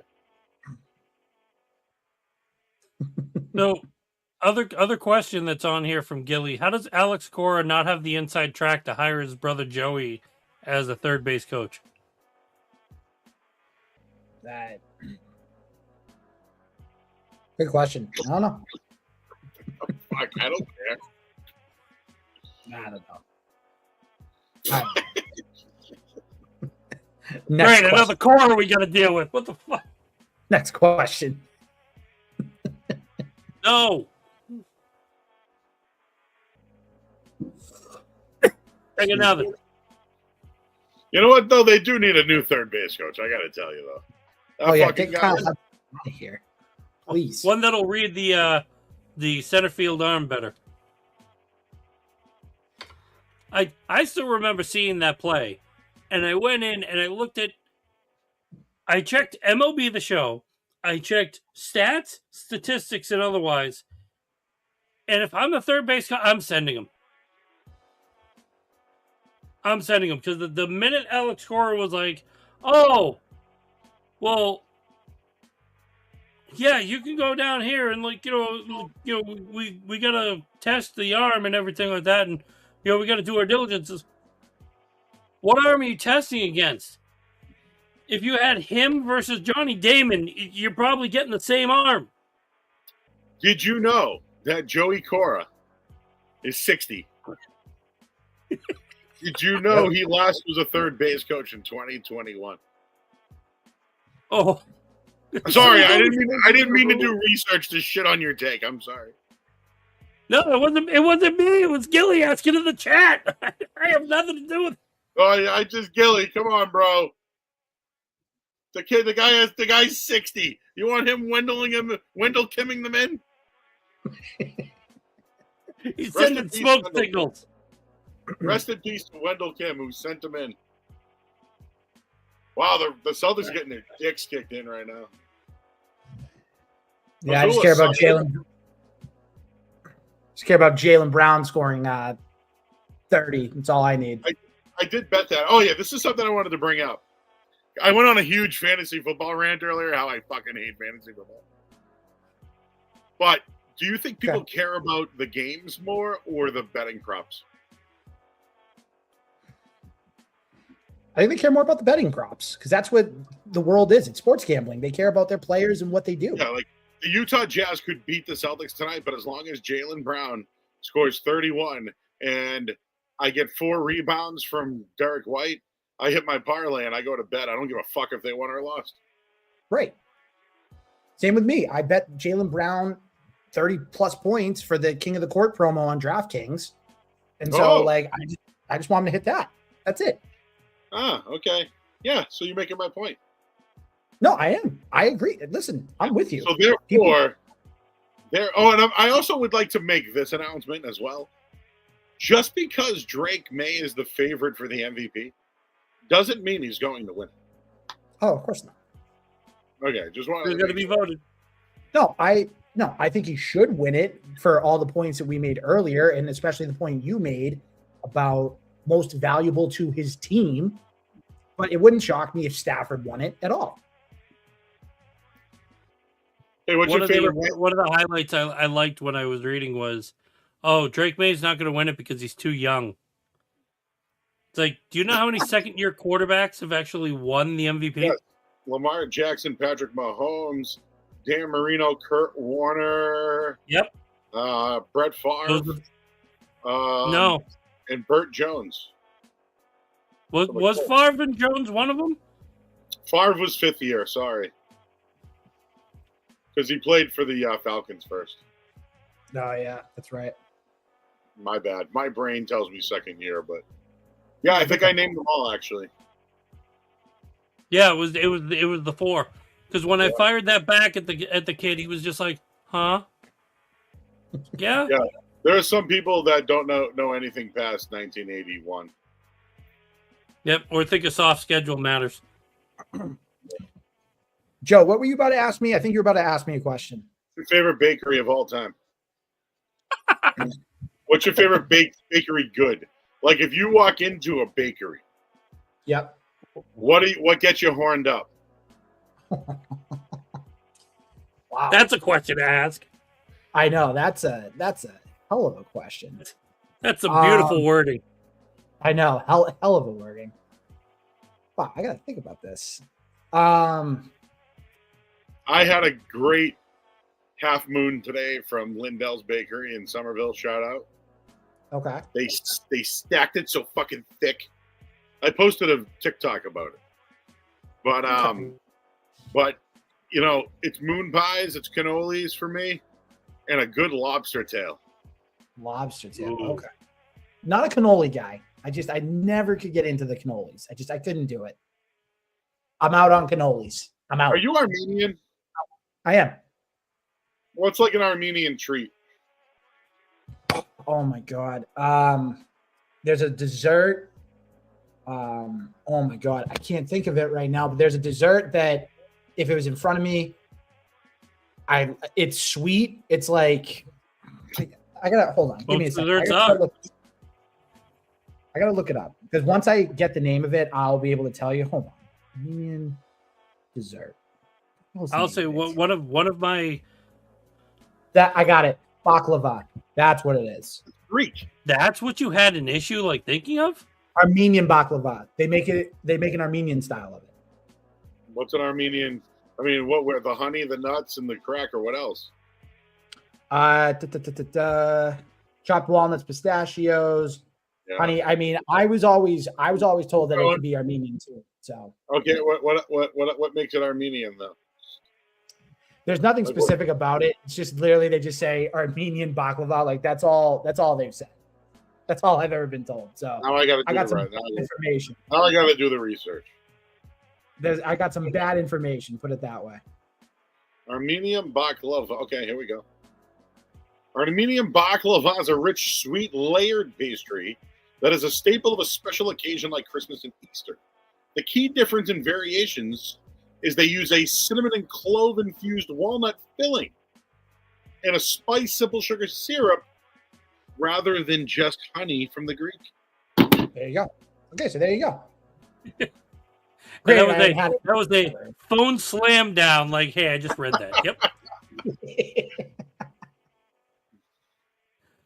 Man. To answer Joe, like one of the sneaky things I love. You guys ever been over to Coffee Time in Salem? No? Nah, I haven't. They have like a pastry thing called a Bismarck. Like Bismarck? No, because they're not just a friend. They're a pastry.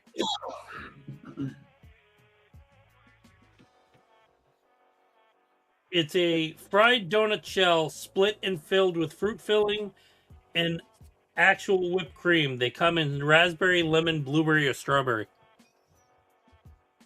They're addictive as hell. That's your go-to when you walk into Spinelli's. That's what you want? Well, if I'm walking into Spinelli's, that's different. Where do you work? Okay. You're an Everett kid who lives in Reading. What's your go-to bakery and what do you get? Man, you guys don't have like straight like if you're like, hey Joe, what's your favorite thing when you go to like, Market Basket? And I'm like, oh, fucking those wings, man, a la carte honey wings. You know what I mean? Like, well, that's easy. Steak and cheese is simple. Out on the steak and cheese. Takes too long to make. Jalen Brown's No, you're in on a steak and cheese as long as somebody doesn't order it in front of you. That's right. Jalen Brown got hurt. Oh, great. Fantastic. Nope, not making that 31. So I got to jump off in a second. Before I jump off, I want to ask you. All right, Al, you go, bro. What's your New Year's resolution? To lose about 20 to 25 pounds. That's the goal. Why does everybody always make it about weight? I was just about to say that. I got a suit I got to fit in July. So that's why I got to. Yeah, but dude, 6 months away, bro. What are you getting? You can do that in May. Be fine. You getting hitched? Yeah, July. You're getting hitched? Mm-hmm. Where? Tupper Manor, right across from Endicott College. Great place. What's the food? What's the food, Sitch? So that's something that we need to take a look at. That's our next step. We got to go through the foods and everything and pick what we want. I think it was like we picked the sirloin. We're gonna have some sort of like chicken dish. We'll have some sort of vegetarian option because we have some friends that are vegetarian and stuff too. So I think those were What the three about main ones. appetizers? You What know, was do that?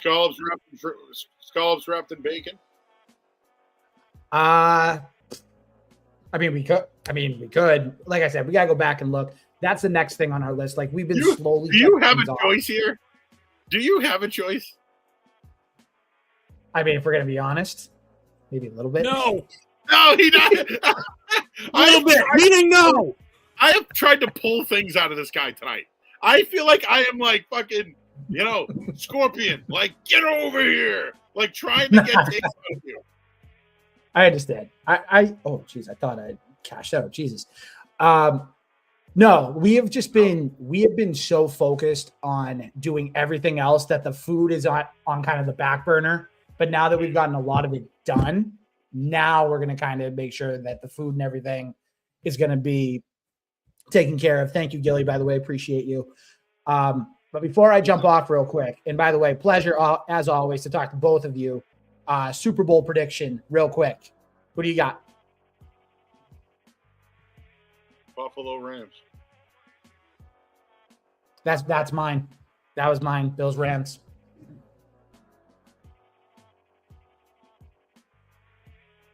Come on, Topher. As weird as this is, Yep, I'm waiting. I'd probably say Jaguars Rams. Okay. It's different. Well, I like that. Al, I'm gonna tell you, once you're hitched, dude, Yeah. real life happens. Mhm. Oh, wait, Joe, when you give him this advice, give it to Gilly because he just got married a couple months ago. Well, listen, Gilly's in our chat. He hates life, so that's why he's here. So, just remember to give a thumbs up, and then black out at your wedding.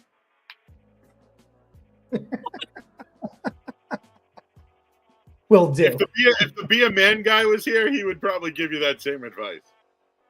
If you're gonna get married, black out, be a man. Exactly. Oh, God.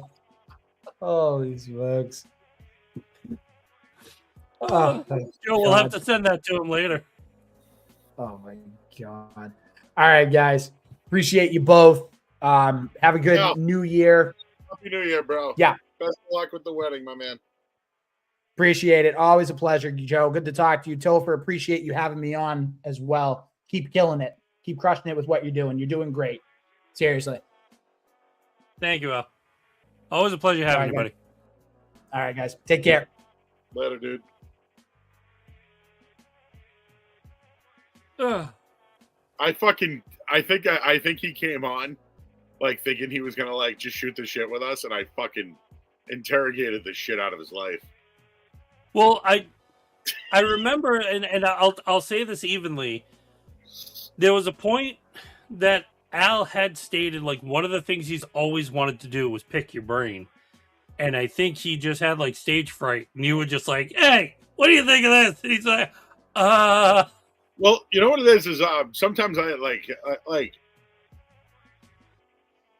you know what I will say again. This is a gift that I have that I'm sure some people fucking hate. Okay, you could ask me something. You know, you've seen Ghostbusters, right? You know when which one? Zool asked them to pick their fucking demise, and the first thing that pops in his head is the Stay Puft Marshmallow Man. because it's nice, it's easy. It's supposed to be I simple. somehow have this like fucking ability.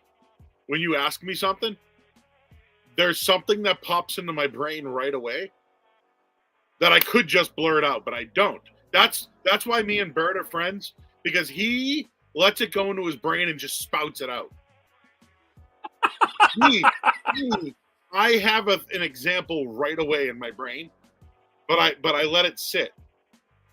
And then I try to like, hit the fucking, the machine. And then I look for the next three things to pop up. And then I give the best answer. but I used to just blurt shit and it get me in trouble. So you could ask me a question and I could have an immediate fucking answer. Yeah, I like to marinate it for a minute. And the only you're reason being, you're a wicked pregnant pause guy. that's rude. Is it? You said you like to let it marinate. Marination, pregnant pauses? What the fuck? Same thing. How many times have I seen you on YouTube where you're like, Yeah, I think and a I'm lot. just in the YouTube chat. There's Joe marinating all of a sudden. Yeah, because I do a show by myself. I need to think. That's why I have rapid Why? fire. I don't have an amazing person like Skaz like over here. It's just me. So if I click a button, it's all me. Oh, that was a shot. You can pin him into a pregnant woman. No, I could never. But did I ever tell you my pregnant woman story? I was a No. kid. I was a kid. I was like 16 or 17. And I was working at a McDonald's because my best friend worked at a McDonald's, so I wanted to work at a McDonald's. Mm. This fucking pregnant woman walks up. It wasn't busy, and she's like kind of huffing and buffing, like she goes, "I need a Diet Coke, and I need a fries with a chocolate sundae." And I went, "Holy shit!" So I got her the Diet Coke. I said, "Hey, go have a seat. I'll bring this over to you." So I got the fries. I put it on a tray. I made a chocolate sundae. I ended up making another thing of fries and another chocolate sundae and ate it with her. And all she would do is take the fries and dip it in the chocolate and the ice cream. And I would just sit and I just sat with her and talked the entire time. And I'm like, "Oh, so what do you do? What's going on?" And I'm like, "This is the fucking greatest thing invented." And that's where the McMurray came up with as well from there. Oh, the McMurray. Yeah, I'm also one of those guys that like I'll go to Wendy's. I'll get the fries. I'll get the what are their the Wendy shakes?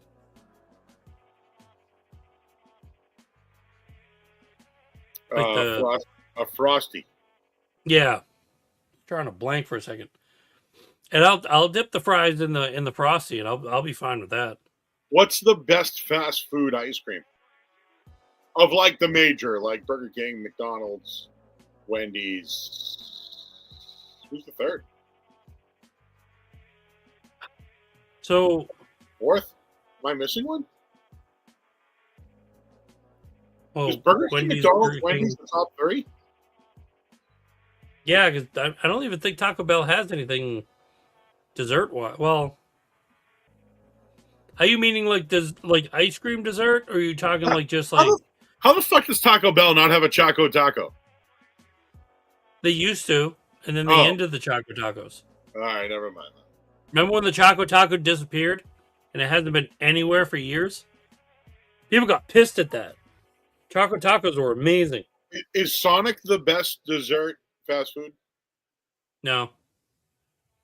You know what's low key that makes me like just go absolutely nuts, and I keep forgetting about it, but then when I find out about it, I'm excited.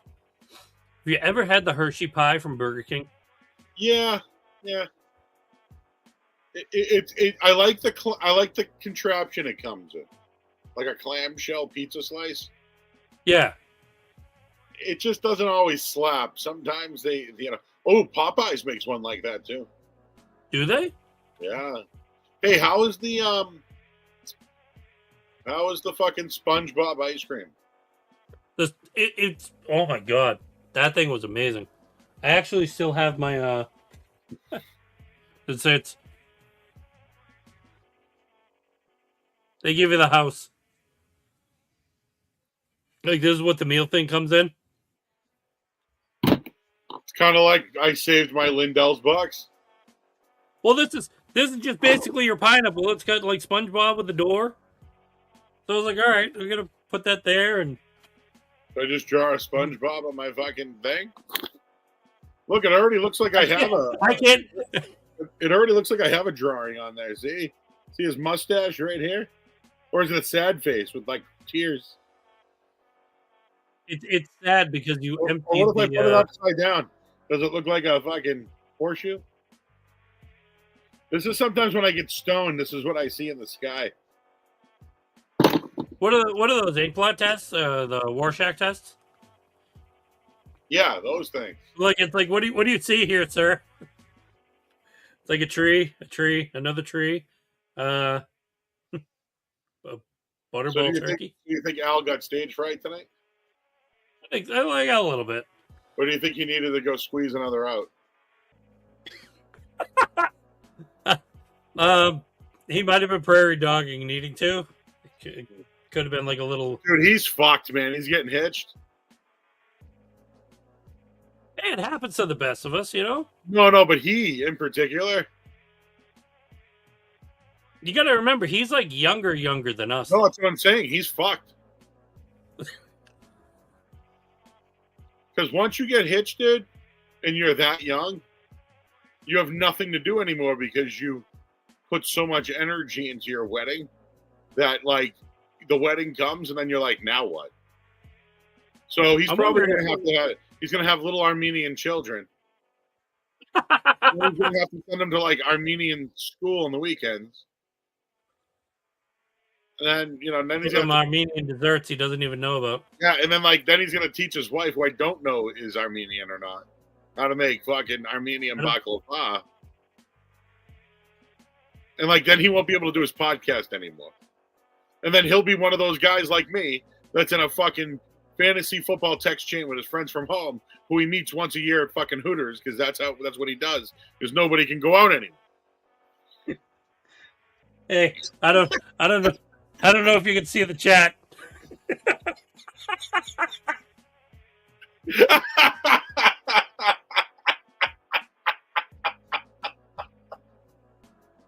That's called a belly laugh. I was waiting for like either to get a text message or like, dude, I'm right here.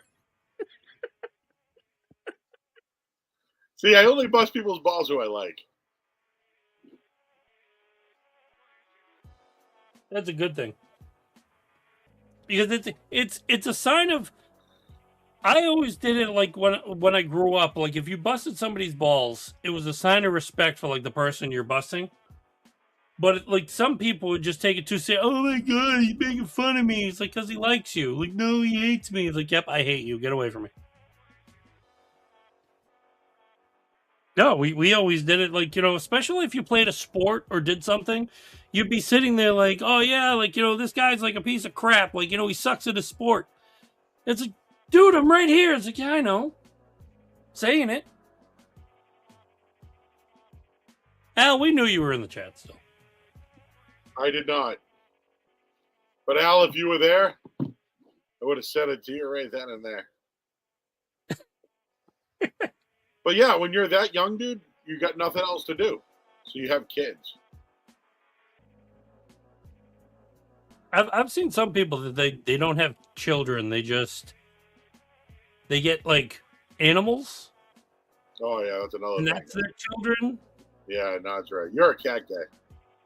I am a cat guy. I love my cat. She runs the house.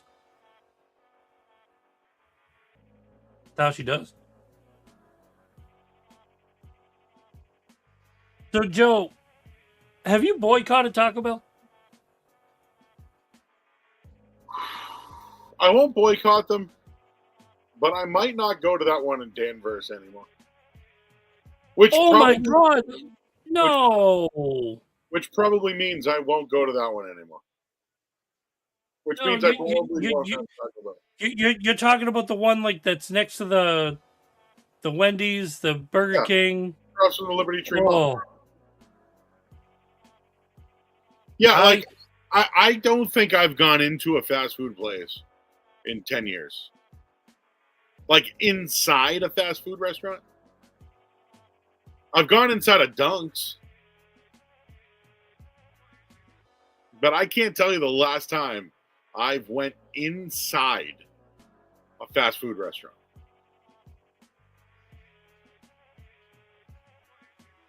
How old do you think Al is? He's got to be like 26, 27. I think he might be like 28, 29. I mean, I'm close enough. Yeah. Who knows? He might even be in his 30s. We're way off. You know?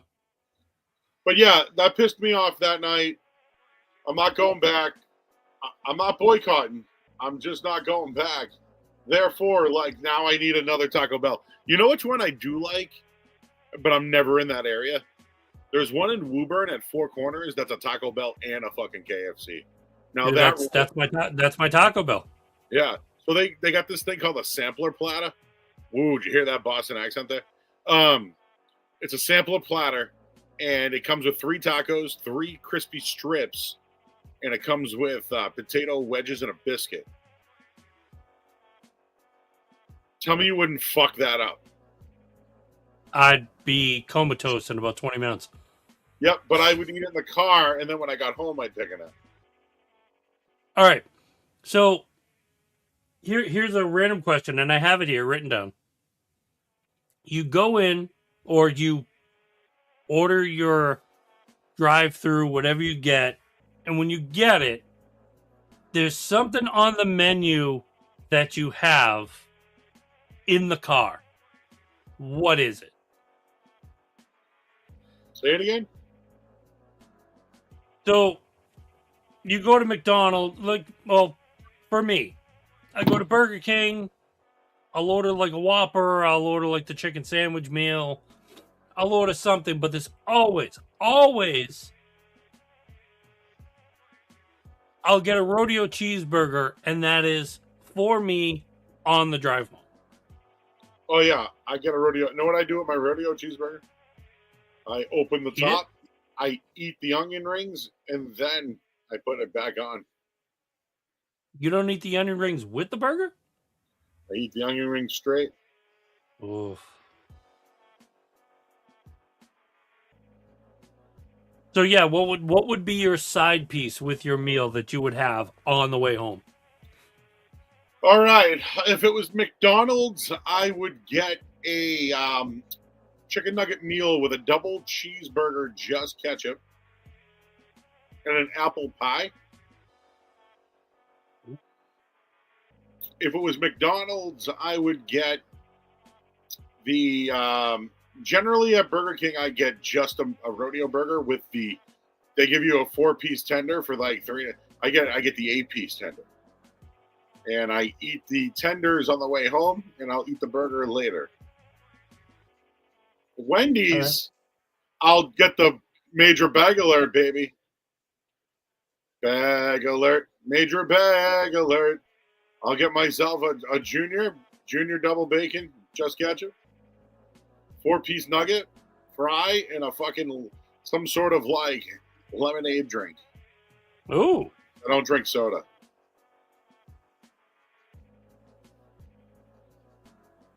Sometimes I like to do unsweetened iced tea with lemonade, so it kills a lot of the sugars. Yeah, you're not having as heavy thing. Primetime Mike, how you doing, buddy? Oh, and Al is 32. Get the fuck out of here! It's his baby face. So I'm 11 years older than him, huh? Anything I feel. Like what? Could be 14? Yeah. 14. Oh my god. Oh. That kills me. Street Team Joe just texted me. I was gonna send him a link if he was available, because he was one of the other ones I was gonna have. I'm gonna ask him, what did you eat on the way home? You know what else I wanted to bring up while we're on here? What are other, like we mentioned KFC, Taco Bell. What are other combination one restaurants, takeouts that you can think of? Oh my God, Street Team Joe got Chipotle on the way home. I want him on here right now. I want him on here right now. Right now. I don't care if he uses his phone. I don't care. He goes, I've been really into Chipotle recently. Oh my god, his dumps must be massive, bro. He's a big boy, dude. Is he like? Yeah, I've met him before. The biggest boy is Jake, who's very kind. I love him. All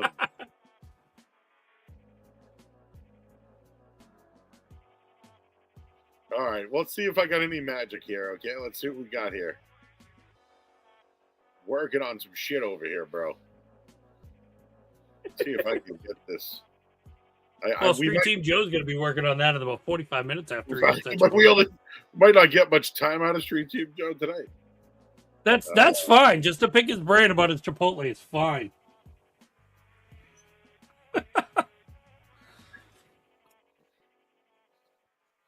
Joe does have the magic touch. See if we can get this. While you're doing that, hey Joe, what's your favorite condiment?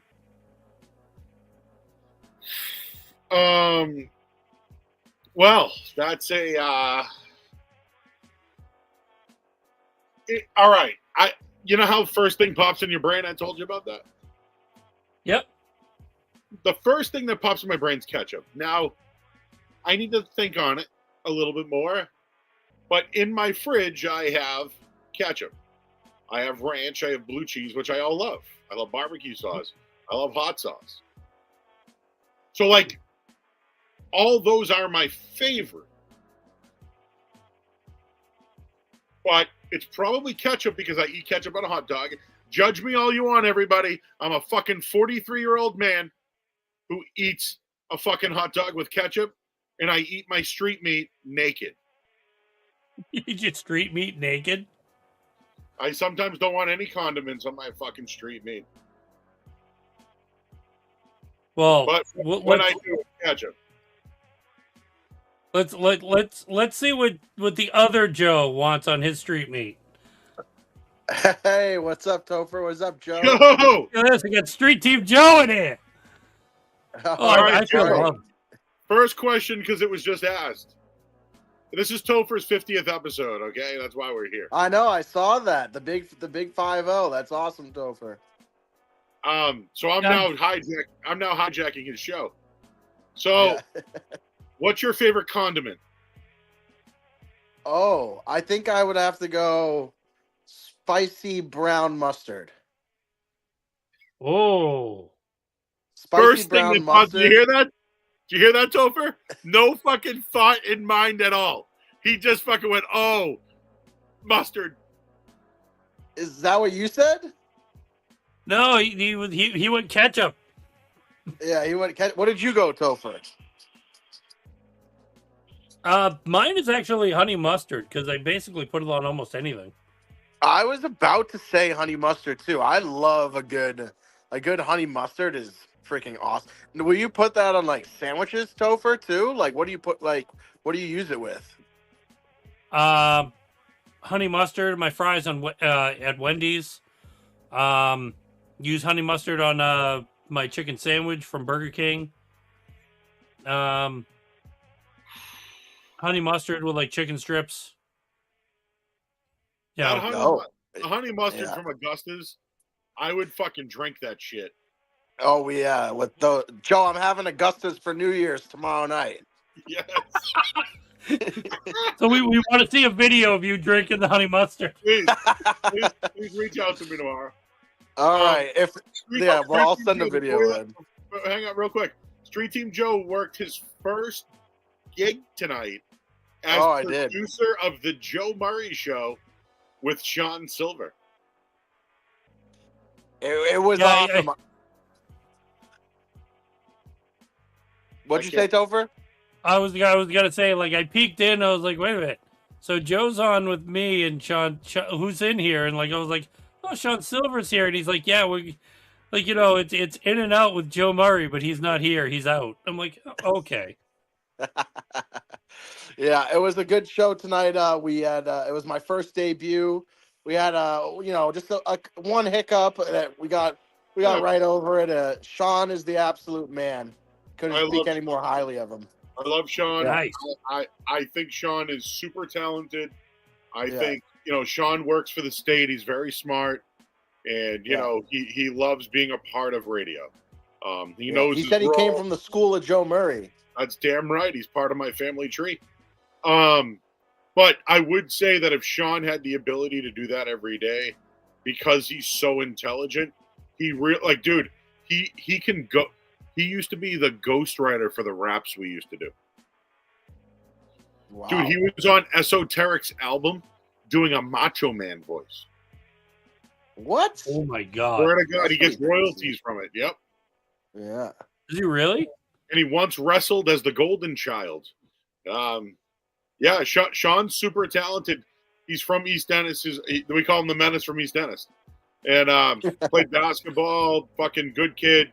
He's really talented. And dude, he's doing a music podcast soon. And I told him I'd like to join him. I That would be asked something to watch. him if we could call it Murray's Music. He works for the environment too. Like he was Yeah. telling me his job, right? He has a crazy his job. His wife is one of the top fucking lawyers in the area too. Yeah. He said he came from the school of Joe Murray. That's right. You can ask him during Deflategate. I was filling in at nights, and we used to have a sidekick at night, and we would call his wife to be like, "Hey, what does this mean?" Like, the Tom Brady stuff, and she'd give us pro quo and shit, and all these fucking things. And then Ruth Bader Ginsburg ended up on the fucking. I don't know how this, bro. Back in the day, man, me and Sean were trying to figure shit out when it came to Brady. We were on the night they did that sketch of Brady, and we started making sketches of us. It was so fucking funny. Anyways, Joe, you got Chipotle. What'd you get? Oh, I got a burrito, man, and I got double chicken. That's where I start. What kind of chicken? What kind of chicken? Regular? I just want the plain chicken. My order has been white rice, double chicken, mild corn, sour cream, and cheese. Sour cream's a must-have. I know that's the unhealthiest thing probably at Chipotle, but I have to have sour cream on my burrito. Well, 15 decent things and then one bad thing equals. It's still a healthy meal. Yeah, yeah. I think it's healthier than Topher than my other options of a late night, because Chipotle is open till 11 now. I don't know if you guys knew that. What about the one across from the station? Yeah, that's open till 11 too. That's where I went. What do you think about the Waltham choices? Honestly, Joe,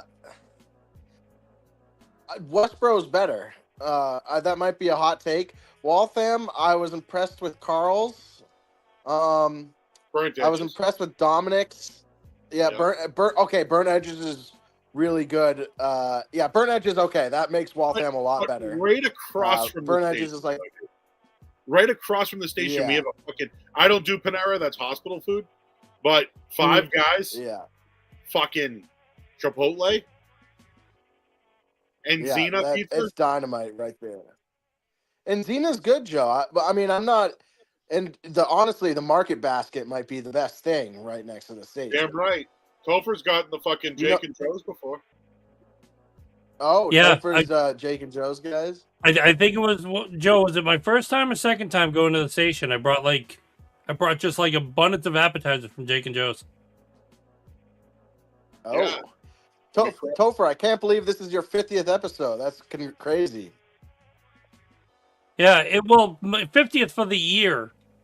I know that's wild. Yeah, Joe wants to know what I'm doing with the rest of my time. Yeah. Yeah. Got to hit 100 next year. How did it? Wait. Oh, I think I lost connection. No, Topher, how did you and Joe meet? I met Topher at a Wingstop. At a Wingstop, and I met Skaz at a Hooters. Where did I meet you? I think just that you and I actually, you won't remember this, but you and I met when I was an intern, but we met at what's the bowling place in Seaport? Oh, fucking Kings? Kings. Yeah. You and I met. That was I had a short stint on the. I did remote broadcast for the draft there. Yeah. Yes. You were so there. that's where we met. Yeah, that's where we met. Did you guys get the food taken care of that night? Oh yeah, we did. 'Cause I Yeah, bought they have tons of good food. I remember bringing it. Yeah, because my boy Joe was the GM there at the time. Dude, I used to do I used to do an appearance there once a month, but the fucking Seaport, dude. Oh.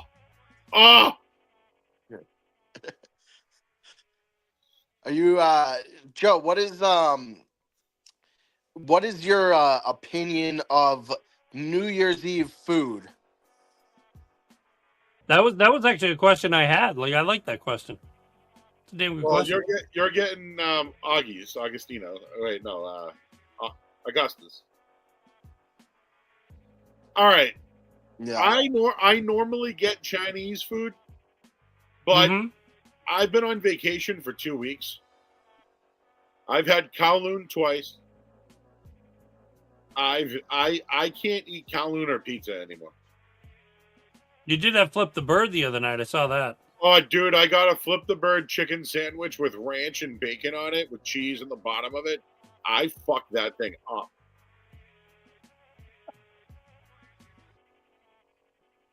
That did look good in the.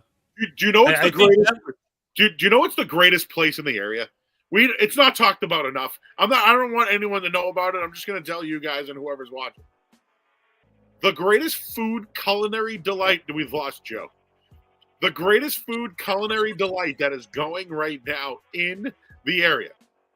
And I'm using my hands because I'm really fucking passionate about this. Hands fucking down. The best food in the area. You'll never hear me talk about this on the radio. Never. Is Crazy Good Chicken in fucking Malden. They'll give you a burger or a chicken sandwich. And they'll just give you a fucking like round canister. Like, you know what you put duck sauce in? Like the big boys? Oh yeah. They'll just fill it up with fucking cheese, dude. And you take your burger and you dip it in the fucking cheese. And then you eat it. Dude, I'm telling you. Crazy Good Chicken. It's a fucking shack in Malden, dude. It's on the way to town. Don't they have one of those in like a gas station somewhere? No, you're thinking of Crazy Crunchy Chicken, which is a partner of the Joe Show on 98.5 The Sports. Oh, you mean in Crazy Good Kitchen? Yes, that's what I said. Oh, I thought you said Crazy Good Chicken. Yeah. That's the place right on Eastern Ave that you it looks like an old trolley car. Exactly. Yeah. Bro, go in So there. Order a cheeseburger with the cheese on the side. And it's gonna fucking dude, the burger is like a melt, like a diner melt burger. I had them one day, the hell was it? Because I live down the street from there. And I think before it turned into Crazy Good Kitchen, that diner is actually featured in That's My Boy. Whoa.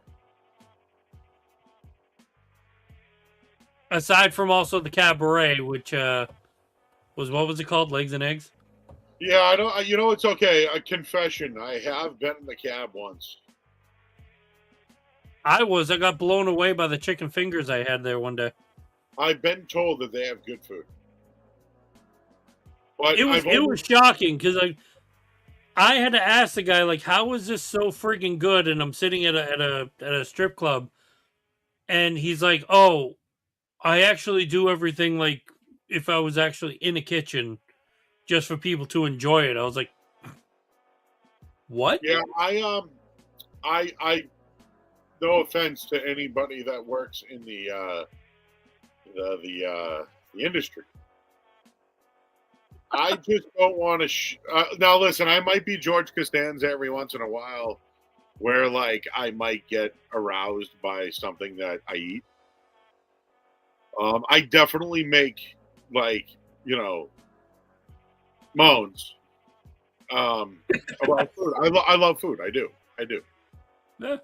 But I don't want to mix my food with that roast beef.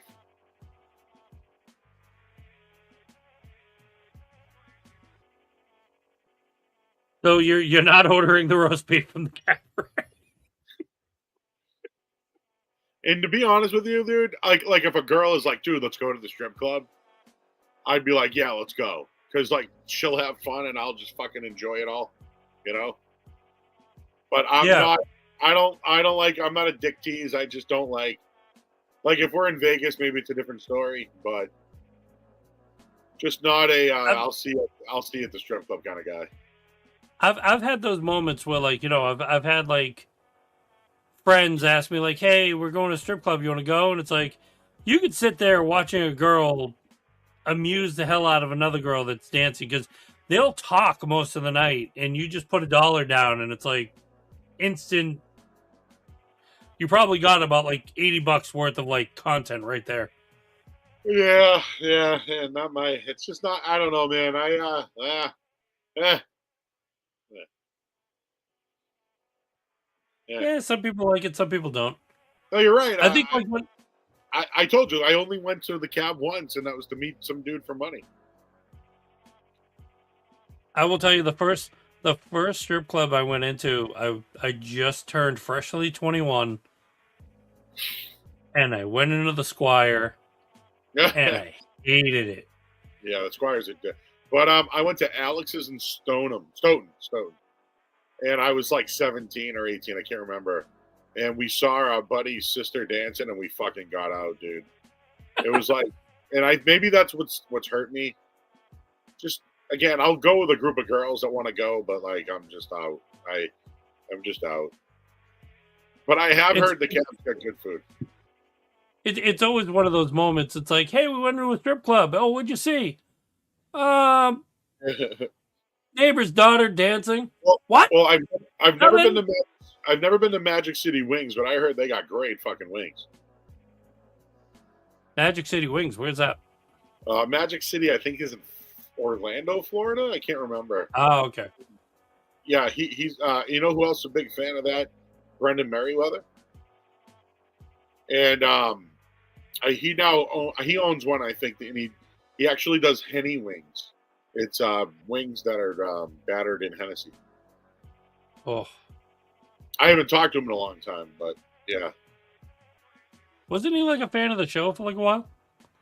Or like just the station itself? He used to be on the old version of the morning show often. Yeah. And me and him, well, he called me trash once, and I didn't like him. And then I called him out for a cheap hit. He didn't like it. And I said, how much money have you actually lost off of fines? He didn't like that either. And then when I saw him in person, he dapped me up. But I would not fuck with him. No.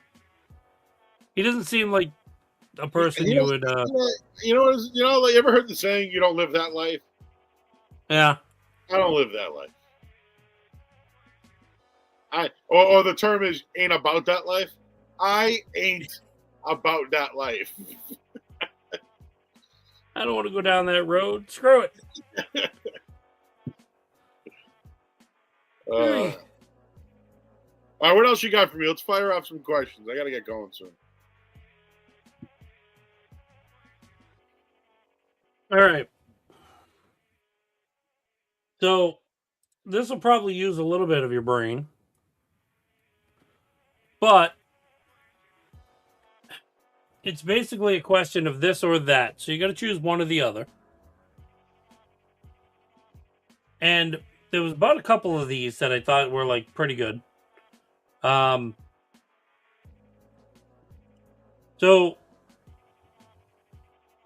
are you a pancakes or waffle guy? If I'm at the house, it's waffles. If I go out to eat, it's French toast. But I am a pancake guy. The waffles, are you talking like Eggos or just? Yeah. Like Flip the Bird has a chicken and waffle that I've had before. But no, I'm French toast over pancake all day long. But I do love pancakes. I just prefer French toast. French toast is a completely different world. I'm like huge when I make French toast in the morning. Yeah. Pizza or burgers? Pizza. Anything specific on it? I'm a straight Roni. Like if I was gonna pick up a pie, it would just be a Roni, and you'd have to deal with it. But would I fuck with would I fuck with a Hamburg pizza, or a meat lovers, or a bacon, or like something like that? Yeah. You know what? I don't love onions, but I do like a caramelized onion every once in a while on a pizza. Mm. And dude, if you go to Santarpio's, you gotta get a fucking garlic pizza. It's just a straight cheese, but like a lot of garlic on it. I haven't been to Santarpio's in a while. They have one you could sit at and eat in fucking Peabody. I just never sit and eat. There is something about the one in East Boston that's different, though. Yeah, well, old school, original.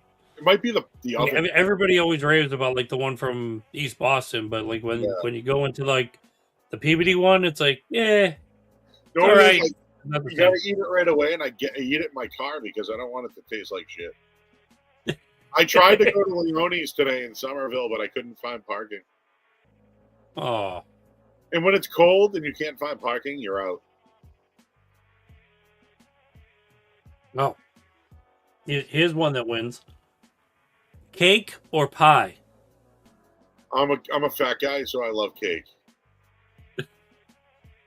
Well, Like, you ever heard the could be a term, fat love guy and you like pie? Love you like a fat kid love cake? That's me.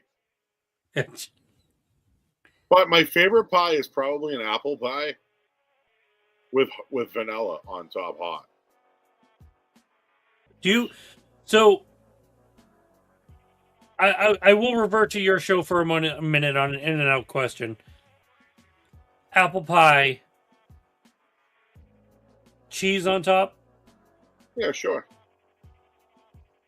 Have you ever done it? I don't think I've done it purposely, no, but I would eat it.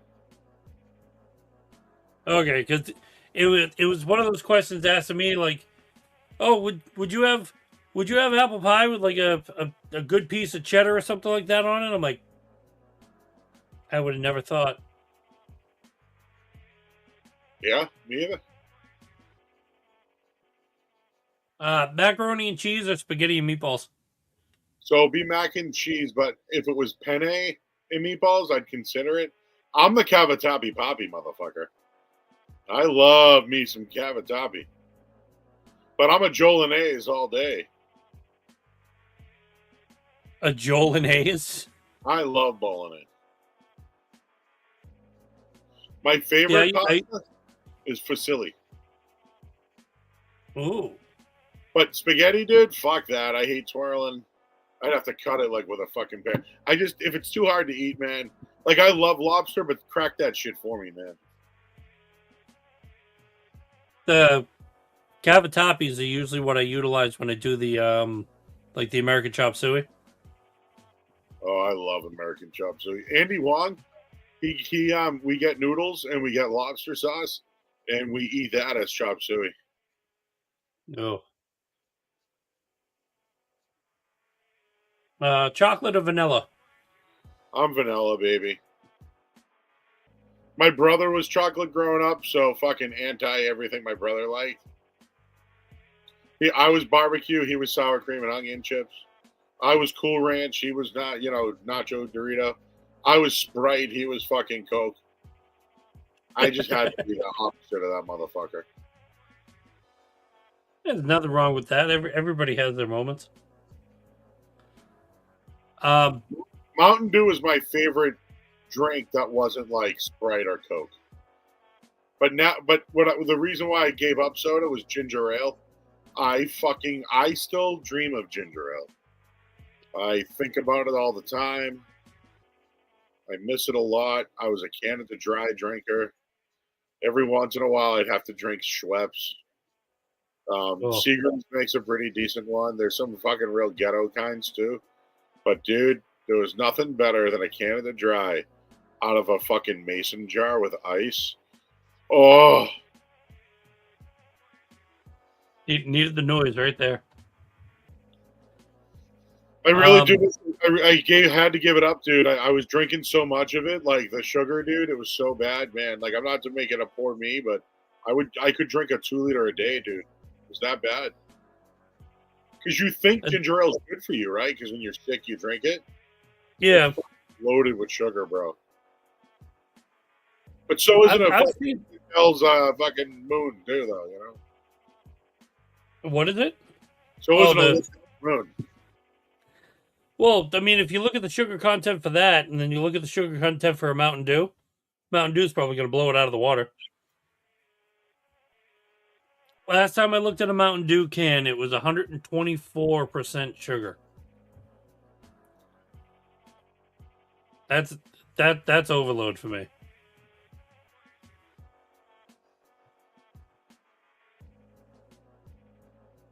What's one of the other ones that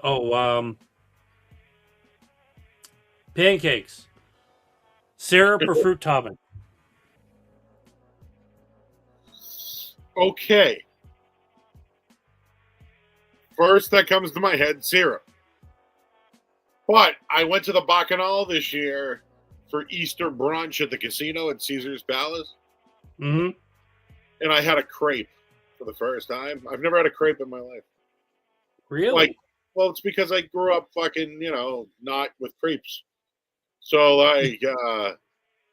they made the crepe, and then I put some fucking fruit on there and some whipped cream and shit, and then, it was so good. But I think I like butter, syrup, and a little bit of fucking powdered sugar. Do you mix the butter with the syrup? Yes. And then, I do butter dunk it? first, then syrup. Nice. Last one for you: an apple juice or an orange juice? Oof. Okay. Apple juices would be my choice. But when I was sick a couple of weeks ago, I couldn't get rid of my fucking whatever that sickness is that everyone has. Man, I was drinking orange juice and it was really helping me. And I wonder if it was like the vitamin C or the electrolytes or whatever the fuck it was. I'm an apple juice guy. I love cider. I don't know if I ever told you that. So yeah, I fuck up ciders, dude. I could drink they're heavy too. I could drink 8 or 9.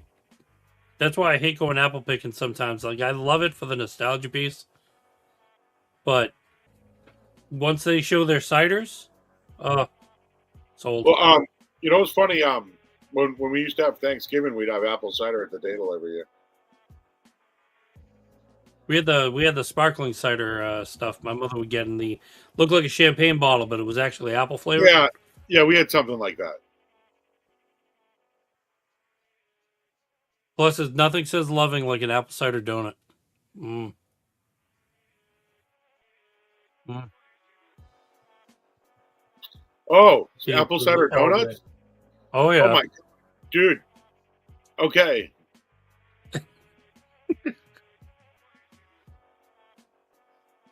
It's a real controversial take because everybody thinks they can make, go to this place to get fucking apple cider donuts. There's probably 3 places that I'm like, holy shit, these are good. There's a place called Russell Farm in Ipswich. It's next to Cranes Beach. Where I go? They have this little hut that you can ask for a bigger or whatever one you want, but they make them right in front of you and then put them in a bag and it's fucking dripping still. They're very good. Okay. Pizzy Farm in Waltham. It's on the way to fucking the sports hub. Dude, they have a hut also. They make them right in front of you. But there was somewhere I went. It was the greatest apple cider donut I ever had. Can't remember the fucking name. But What is it like? do you know what Pizzy Farms does? Just also back to them. They cut the apple cider donut in half, and they put soft serve ice cream on it, and then put the cover on top like an ice cream sandwich.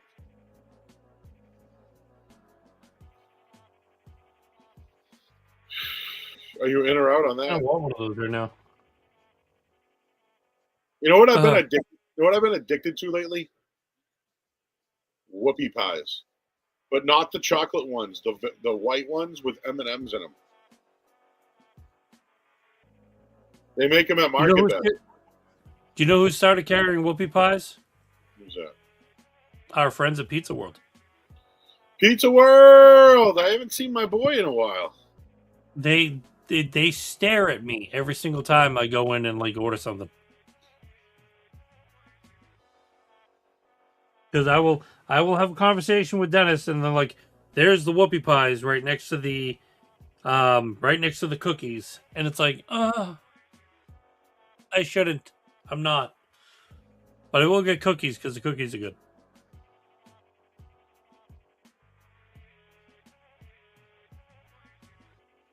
All right, last thing before we let Joe go. This is actually from Al about 20 minutes ago. That best wrestling intro of all time. Number one I in my probably just number one in my head went D-Generation X. Like number one in my head was like, Mhm. "Are you ready? Doom doom, break it down, boom boom boom, boom boom boom boom boom boom boom." Like that one popped in my head like right away. I really me, I went the other way. I went NWO because like that Oh yeah, usually the stuck in my NWO. head. The Wolfpack one was cool too.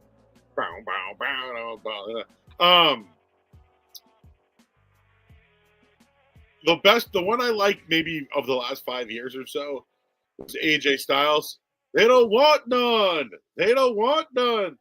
But can I just give a shout out to my boy John Cena and Mark Predka, who made the song "My Time Is Now," and it's them.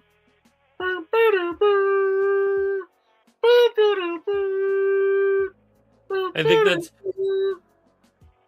how do you sum up the 2020s? John How Cena. do I sum up the 2020s?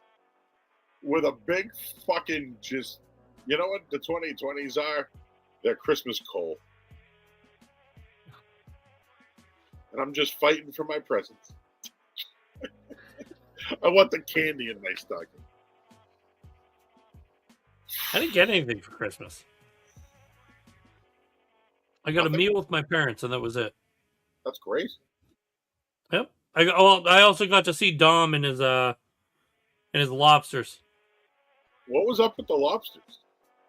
He was making like the stuffed lobsters. Like Like for his house? after Or for like the customer? I think they were like for his house. Oh. Because when I was supposed to be there around the same time that you got there. So I probably would have bumped into both of you. However, time at Market Basket held me up. So when I went there, I was like, "What? Tom's not working?" He's like, "Oh, he's in the back. Go see him." I'm like, "Okay." And I went up back, said our highs, said Merry Christmas, and he's sitting there with like the lobster tail he had was about the size of my arm. It was huge. Stuffed to the brim. Like I could have eaten that thing and been stuffed and probably looked at another one and said, "Hey, is that available?"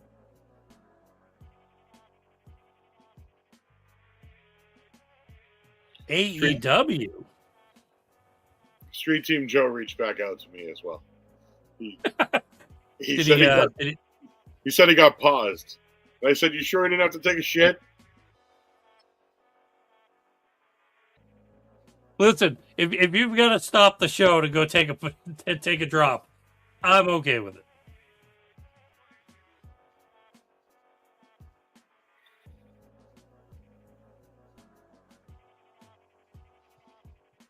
Oh. Oh. Well, there's another year.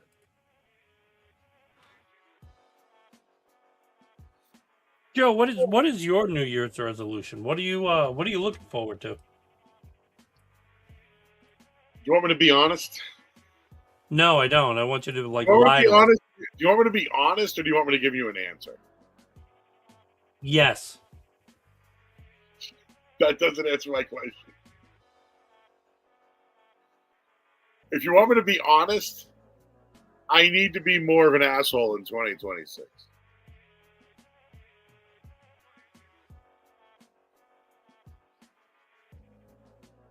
You need to be more of an asshole? Yes.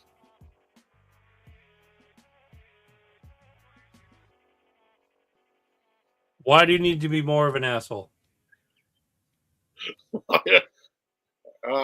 Well, I'm very nice to people. I mean, there's nothing ever wrong with that. It's Eh. just how the person perceives it, though, is the other way to go. Well, that's my answer.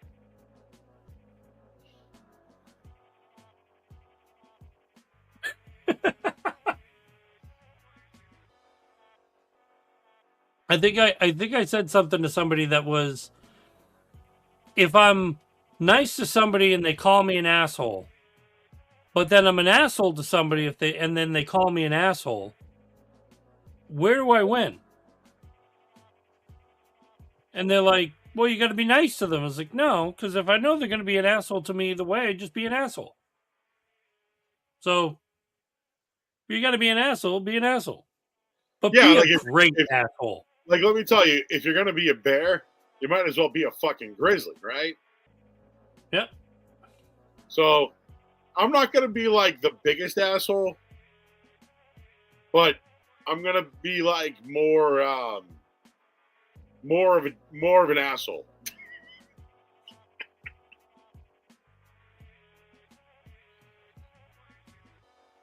All right. I'll give you a better word. I'm going to be more. I'm going to create more boundaries in 2026.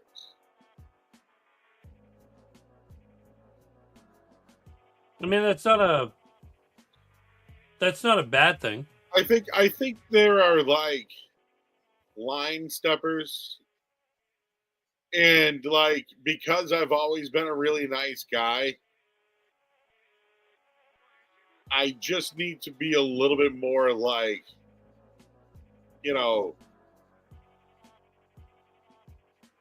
firm on my boundaries. Like, when people have relationships, they talk about deal breakers. Yeah. My deal breaker is like, I'm not going to eat salad. Don't ever fucking ask me to eat salad. Don't ask me why I don't eat salad. I don't want to fucking tell you why. You don't need to know why. Can you just respect my boundary that I don't eat fucking salad? If I could interject for 1 second, one of the main reasons I could not see you eating salad is because one of the things you fucking despise on anything, for crying out loud, it's green, it's water-based, and you had an issue with Taco Bell and Danvers because of it. Yes. I mean, could you eat a lettuce-free salad? Yeah, I love croutons.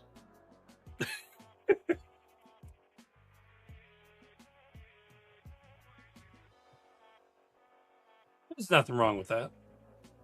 Croutons are great.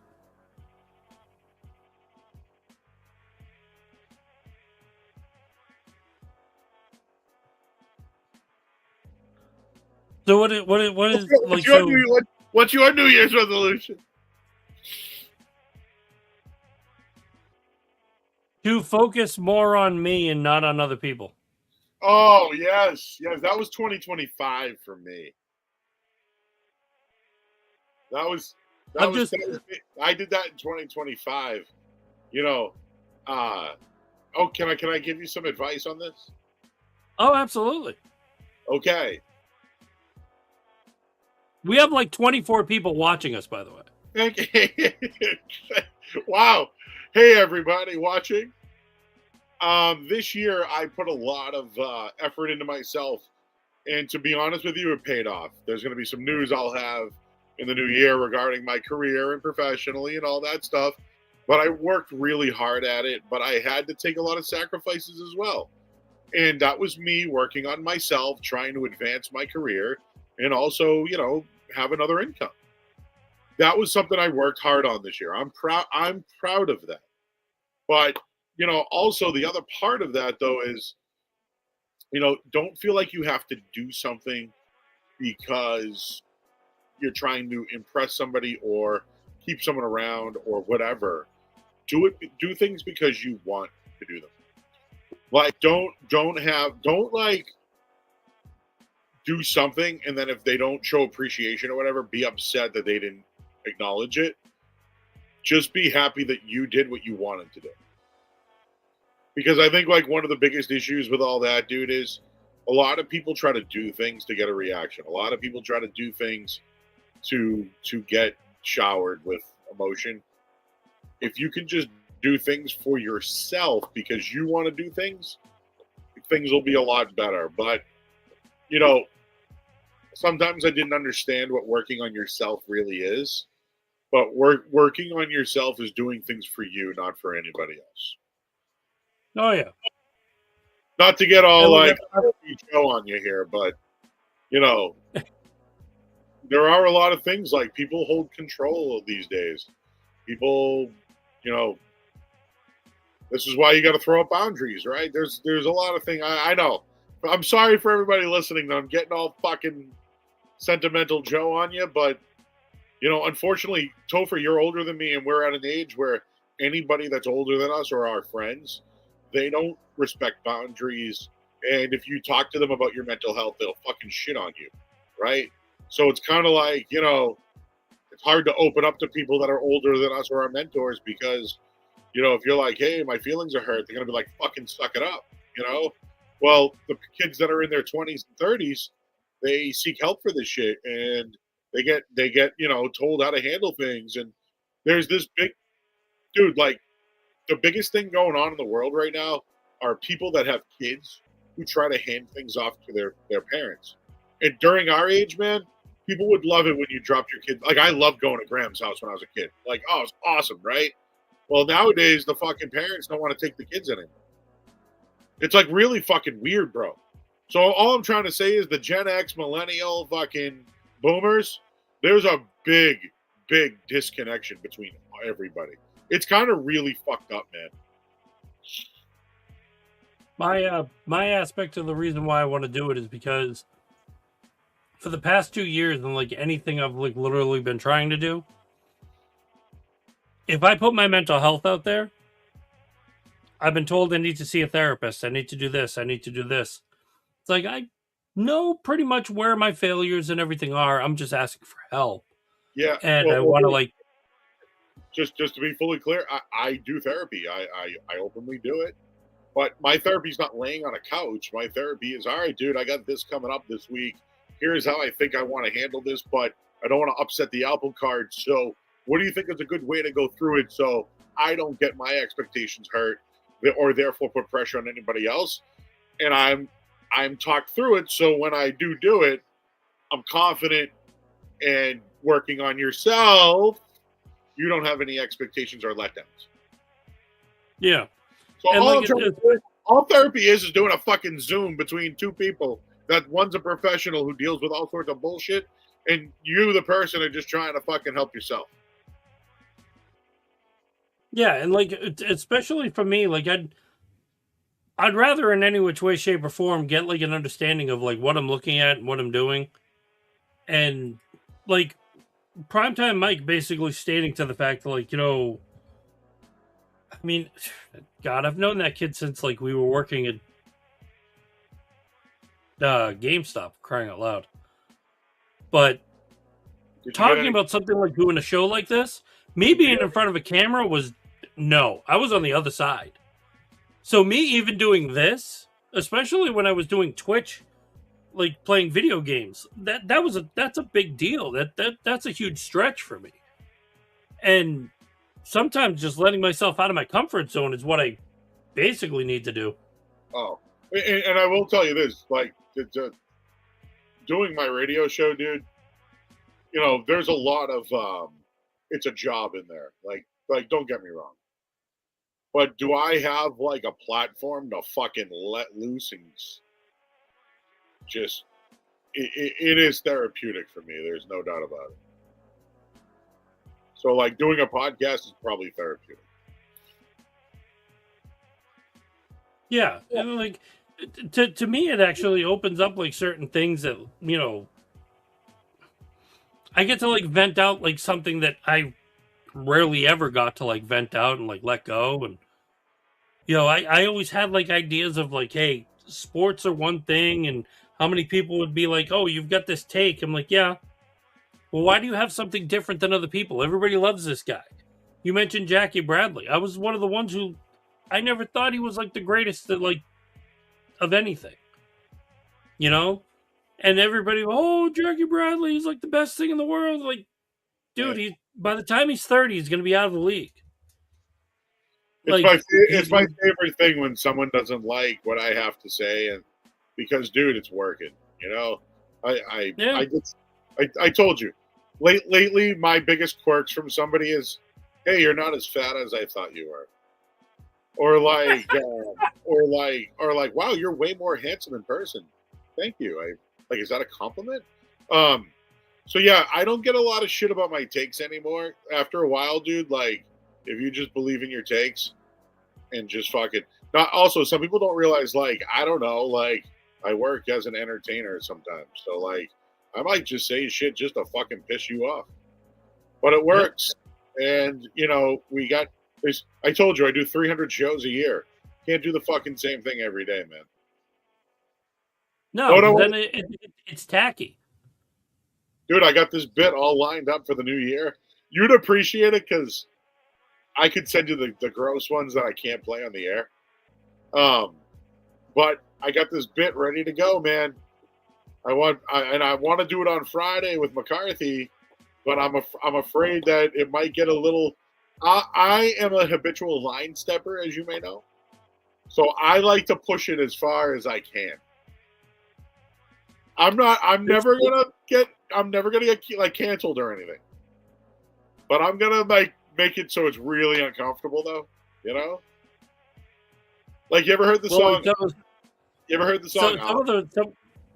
Some of the responses for you tonight were like Joe After Dark. It's like, yes. Oh yeah. Asshole Joe 2026.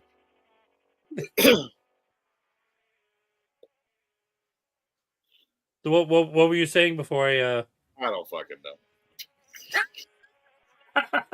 But no, dude, being seriously though, therapy ain't what people think it is, man. When we were growing up, dude, just so you know, like to be real, I grew up an altar boy in the city of Boston and went to Catholic school. My father wasn't around when I was a kid. The teachers looked after me and said, hey, why don't you go talk to the fucking teachers or the priests?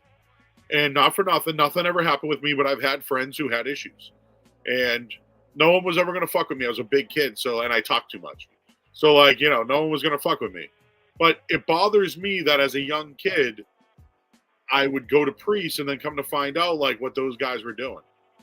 So I was very anti-fucking talking to somebody about my problems. I held it in my whole life because I didn't want to.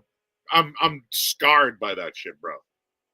But once I did therapy, it's basically you pick your fucking therapist, and male, female. Okay, great. What do you want to talk about? My emotions. Great. All right, cool. Then you come in and you're like, hey, yeah, I fucking got this and that. Hey, and then all of a sudden they find something. Oh, how'd that make you? And like it really pissed me the fuck off. And then they, and then it just becomes like, hey, what do you want to bitch about this week? And you get it all out, dude. And you feel better. Or you could go talk to Father Fuckface down the road if you want. I mean, whatever you want to do. What's his name? I'm sorry, Lord, for using your name. Somebody with a Christian background just went, oh God. Someone's mind's blown, right? Because they agree. dude, I grew up Catholic. Yeah, they're saying 15 Hail Marys because they just heard what you said. Yeah, they heard what I said, but it's fact. Like, dude, It is. it's fucked up to know that like people were being taken advantage of when they're fucking. We're going through some tough times as kids. I'm still fucking. You ever see the movie Spotlight, dude? You fucking won't feel good after watching that. Which one was that? It was about the Boston Globe, learning about the fucking corruption in the Catholic Church. Not to mention they were fucking. Everything was a racket, dude. Like. Everything was about money. Pass the bat, pass the hat. Oh God, I went to 12 years of that, dude. And listen, I still like, when I got Catholic guilt, I got all that shit. I just resent a lot of stuff from my childhood. That's all. That had a good cast to it. Holy shit. Yeah, Billy. What's his name? Michael Keaton. Fucking the guy that was the stepbrother's brother that had the six pack that got punched in the face.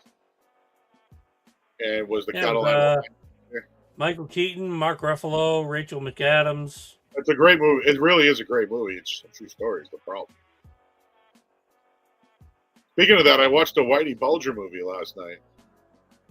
Oh, God. I think I watched that like when it first came out. Not Black Mass. This was a 2014. And dude, not to. Oh God, I'm bringing up something. But the Karen Reed case that happened this year, the lawyer that was against her, Hank Brennan, he was fucking Whitey Bulger's lawyer. So think about that. The state of oh man, is this going politics right now? So did I just bring up religion and politics? Breaking aspects. What the hell? I'm my own pet peeve right now. But anyways. Did you know the state of Massachusetts hired Hank Brennan for the Karen Reed case, who was Whitey Bulger's fucking lawyer? Sorry, I'm done. Done. And this is how we close out 2025. Should I do that on my TikTok? Grab that last clip, fucking throw it at the end, and fucking Whitey Bulger. Yeah, do it like they do. It's 2025 has come to an end. It's like, and Whitey Bulger. Oh God. I've been playing more with StreamYard, and the beauty part that I like about this is they make clips for me. So I can have like a minute-long clip, and I've been actually pumping them to TikTok. Yep. Some of them are good moments. Do you screen record them and post, or how do you post them on TikTok? Download them and then upload them. Like Oh, I didn't know you could do that. Okay. Yeah, like the ad I did for so I created a 30-second ad for this, and then it turned into an 8-second ad that people were liking because it had Beavis and Butthead in it. And the 8-second ad, I think it was Beavis who was like doing something at the end, and then all of a sudden you popped up in the center. Yeah.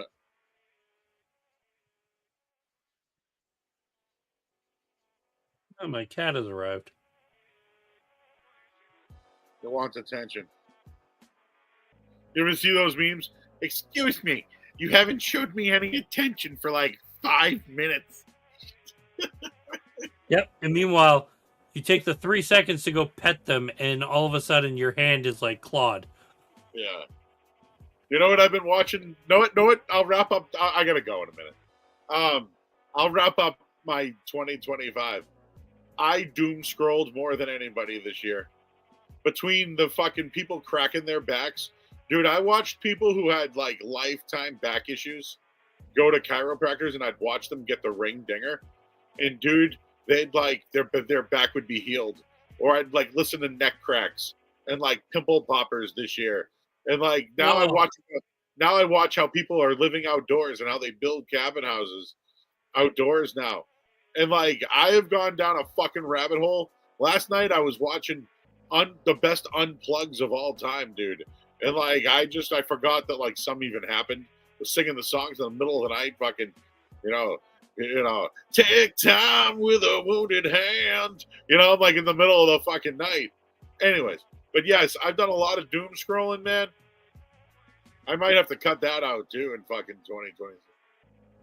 I don't know. In about a week, dude, I'm gonna be so fucking busy working 6 days a week. I don't even know what I'm gonna do with my life. Hey, Danny Ainge is on TV. Well, they are playing Utah. Yeah. Hey, the Celtics up right now? I can't see behind the massive boxes of cards I have in front of.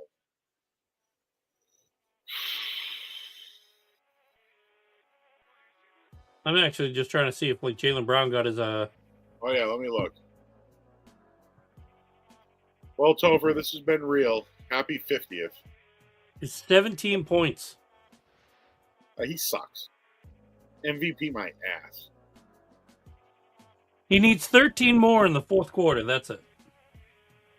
He's got 17. Get it together, motherfucker. I took Derek White, 5 rebounds. Boom! I took 4. Yeah. I took Good. Garza has 13 I- points. I took 3 threes for Hauser. He sucks too. Anyways, how's my boy Hugo doing? He's got 3 points and 3 rebounds. You know, there's sometimes like I look at him and it's like human highlight reel, and then all of a sudden it's like, Well, he's 19. yeah, He's the best Spanish player in the world, I think, at 19. wasn't that Marco Rubio at one point? No, Is he not still Marco with us? Rubio. Who was Marco Rubio? Is he still alive? Oh no, the I gotta look at- Gasol brothers are from Spain. They're great. Pau Gasol, P-O-W, Pau. No, it was P-A-U. Ricky Rubio I was thinking of. Oh yeah, Ricky Rubio. Is he still alive?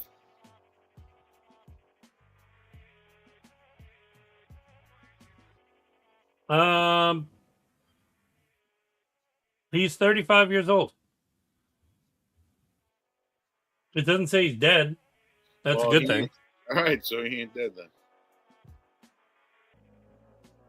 I mean, you usually when you look at Wikipedia, it says born here and then dead. Or as the kids nowadays say, unalived. Yeah. What? Yeah. That's gonna take me a while to work on. I just say people pass, man. That's it. Okay? Death is like farting. It passes. It happens. It's like assholes. Everybody's got one. Yep. Just depends on what comes out of it. Plus, when you die, you excrement all over the damn place. That's true. You got to get embalmed. Oh.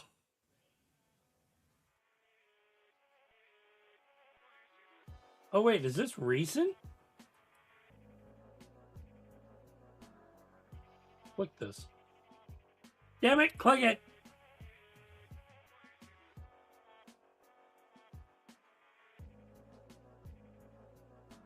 Oh, yeah. He's still playing. It looks like he's still playing for Juventud Badalona. Juventus. No, it's Juventud. It's not a. Like Joe Ventut. Well, it's Joventut. Juventud.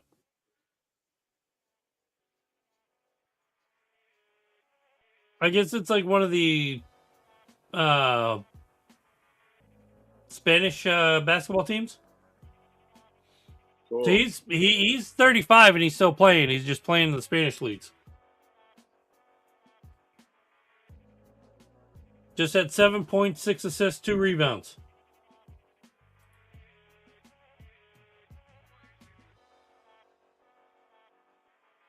See, even Ricky Rubio, he left the NBA due to severe mental health struggles, There we go. including depression, from the intense pressure, personal loss, and a feeling like the NBA lifestyle didn't align with his values. Oh. Well, I can give him a number of a therapist if he needs one. I think they have to be in Spain. His Get him all the way insurance, down there. his insurance only works in Spain. Probably has insurance down there.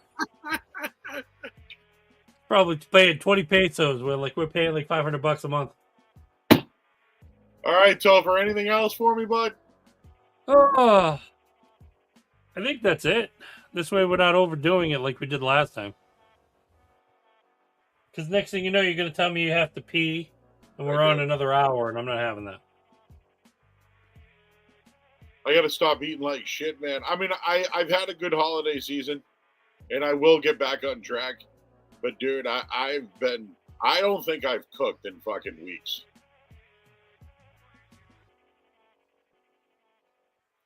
I Probably just weeks. got to Probably 2 I got to weeks. get back to I'll tell you this. Dad wanted to go get lunch somewhere after I had to do an errand and then deal with something for Dad, and it was like, okay, let's go get lunch. And I brought him over to the Chateau in Woburn. Oh, it's nice. They got a nice bar there. And let me tell you, Dad was impressed with the food. Oh, I love the Chateau. It's been around forever. I went with my mom to that location, too. I got fucking toasted raviolis, chicken parm. Chicken parm was like the size of my face. And it was beaten like a fucking mallet. I loved it. Dude, the 2 times I've been there so far, I've had the Italian wedding soup. I was going to say the Italian weddings.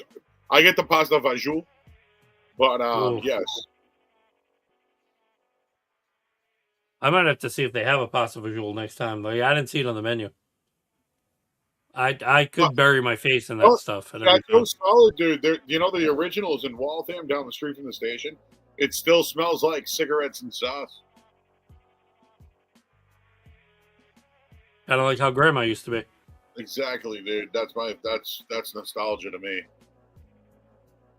Yeah, I still remember being a kid walking in, you'd see 15 people sitting at a bar smoking. It's like, all right, I'm gonna be over here. That's what the Hilltop Steakhouse reminds me of. It reminds me of beef, cigarettes, and a fucking microphone to hear your name. I was a bad kid in the steakhouse one day. I didn't want to sit. I thought it was really weird. The atmosphere just drove me nuts. My mother dragged me out, pissed. It was like, we're trying to sit down and have a meal, and I ain't sitting in there. I used to go to the freezer and fucking punch the fucking meat like Rocky. I'd be in there literally punching the meat, Did you have Mickey in the background? You gotta uppercut guy. You gotta give it the stuff. No, but did you ever see Married with Children when they lost their air conditioner? So they went and sat at the fucking the supermarket. They spent the day at the supermarket because it was so hot. Oh. I feel like I used to do that when I went to Hilltop. I just hang out in the fucking freezer all day. That is pretty smart. If you ever want to cool down, just go to a supermarket. Yeah. All right, dude. I'm out. I'm tired now. Gonna watch the final 5 minutes of the Celtics game. So, what are you gonna get? 50 cookies? What are you gonna do? I don't know. I mean, this is live, and then it'll the 3-hour episode will just basically go on Spotify for anybody else who wants to listen and all such. Which you can find us anywhere you actually listen to your podcasts. All right, homie. And then after that, the new year starts a new wave. All right, dude. Well, I will talk to you. Happy 50th. Thank you so much, man. Oh, thank you for joining us and giving us the Murray New Year, which we all look forward to. All right, buddy. All right, Joe. Talk to you soon, man. Take care. Bye-bye. You too, buddy. Take care. Hoi! And now it's left with just me. First off, I want to thank everybody for actually checking in. For those of you on X watching, for those of you on YouTube, thanks for tuning in. Thanks for giving probably a really great show that I enjoyed. I can tell you I am going to be adjusting a couple things. So I'm probably not going to be on until the 5th or 6th, which will be after week 18. I'll probably be getting more into the Bruins, Celtics, getting prepared for, the NFL playoffs. Hopefully we have a broader picture of what's going to go on. And there'll probably be other things that you can turn and enjoy. Because that's what we do here. So, from all of us, I want to thank Joe. Also want to thank Al for popping in. Everybody who left some comments and were hanging out in the chat. Primetime Mike, Gilly, anybody else who was in there. Thank you much for checking in. Like I said, we will be back the following week. We'll be relaxing the remainder. And like I said, we'll have some better stuff going around. So, till then, my name is Topher. This has been Boston Concessions. We're an SSBN podcast. Go give some love. Go give some likes, follows. And if anything, if you are on TikTok, give us a follow because we will popping more content on there very, very soon, especially from this episode. So thank you guys immensely, and good night.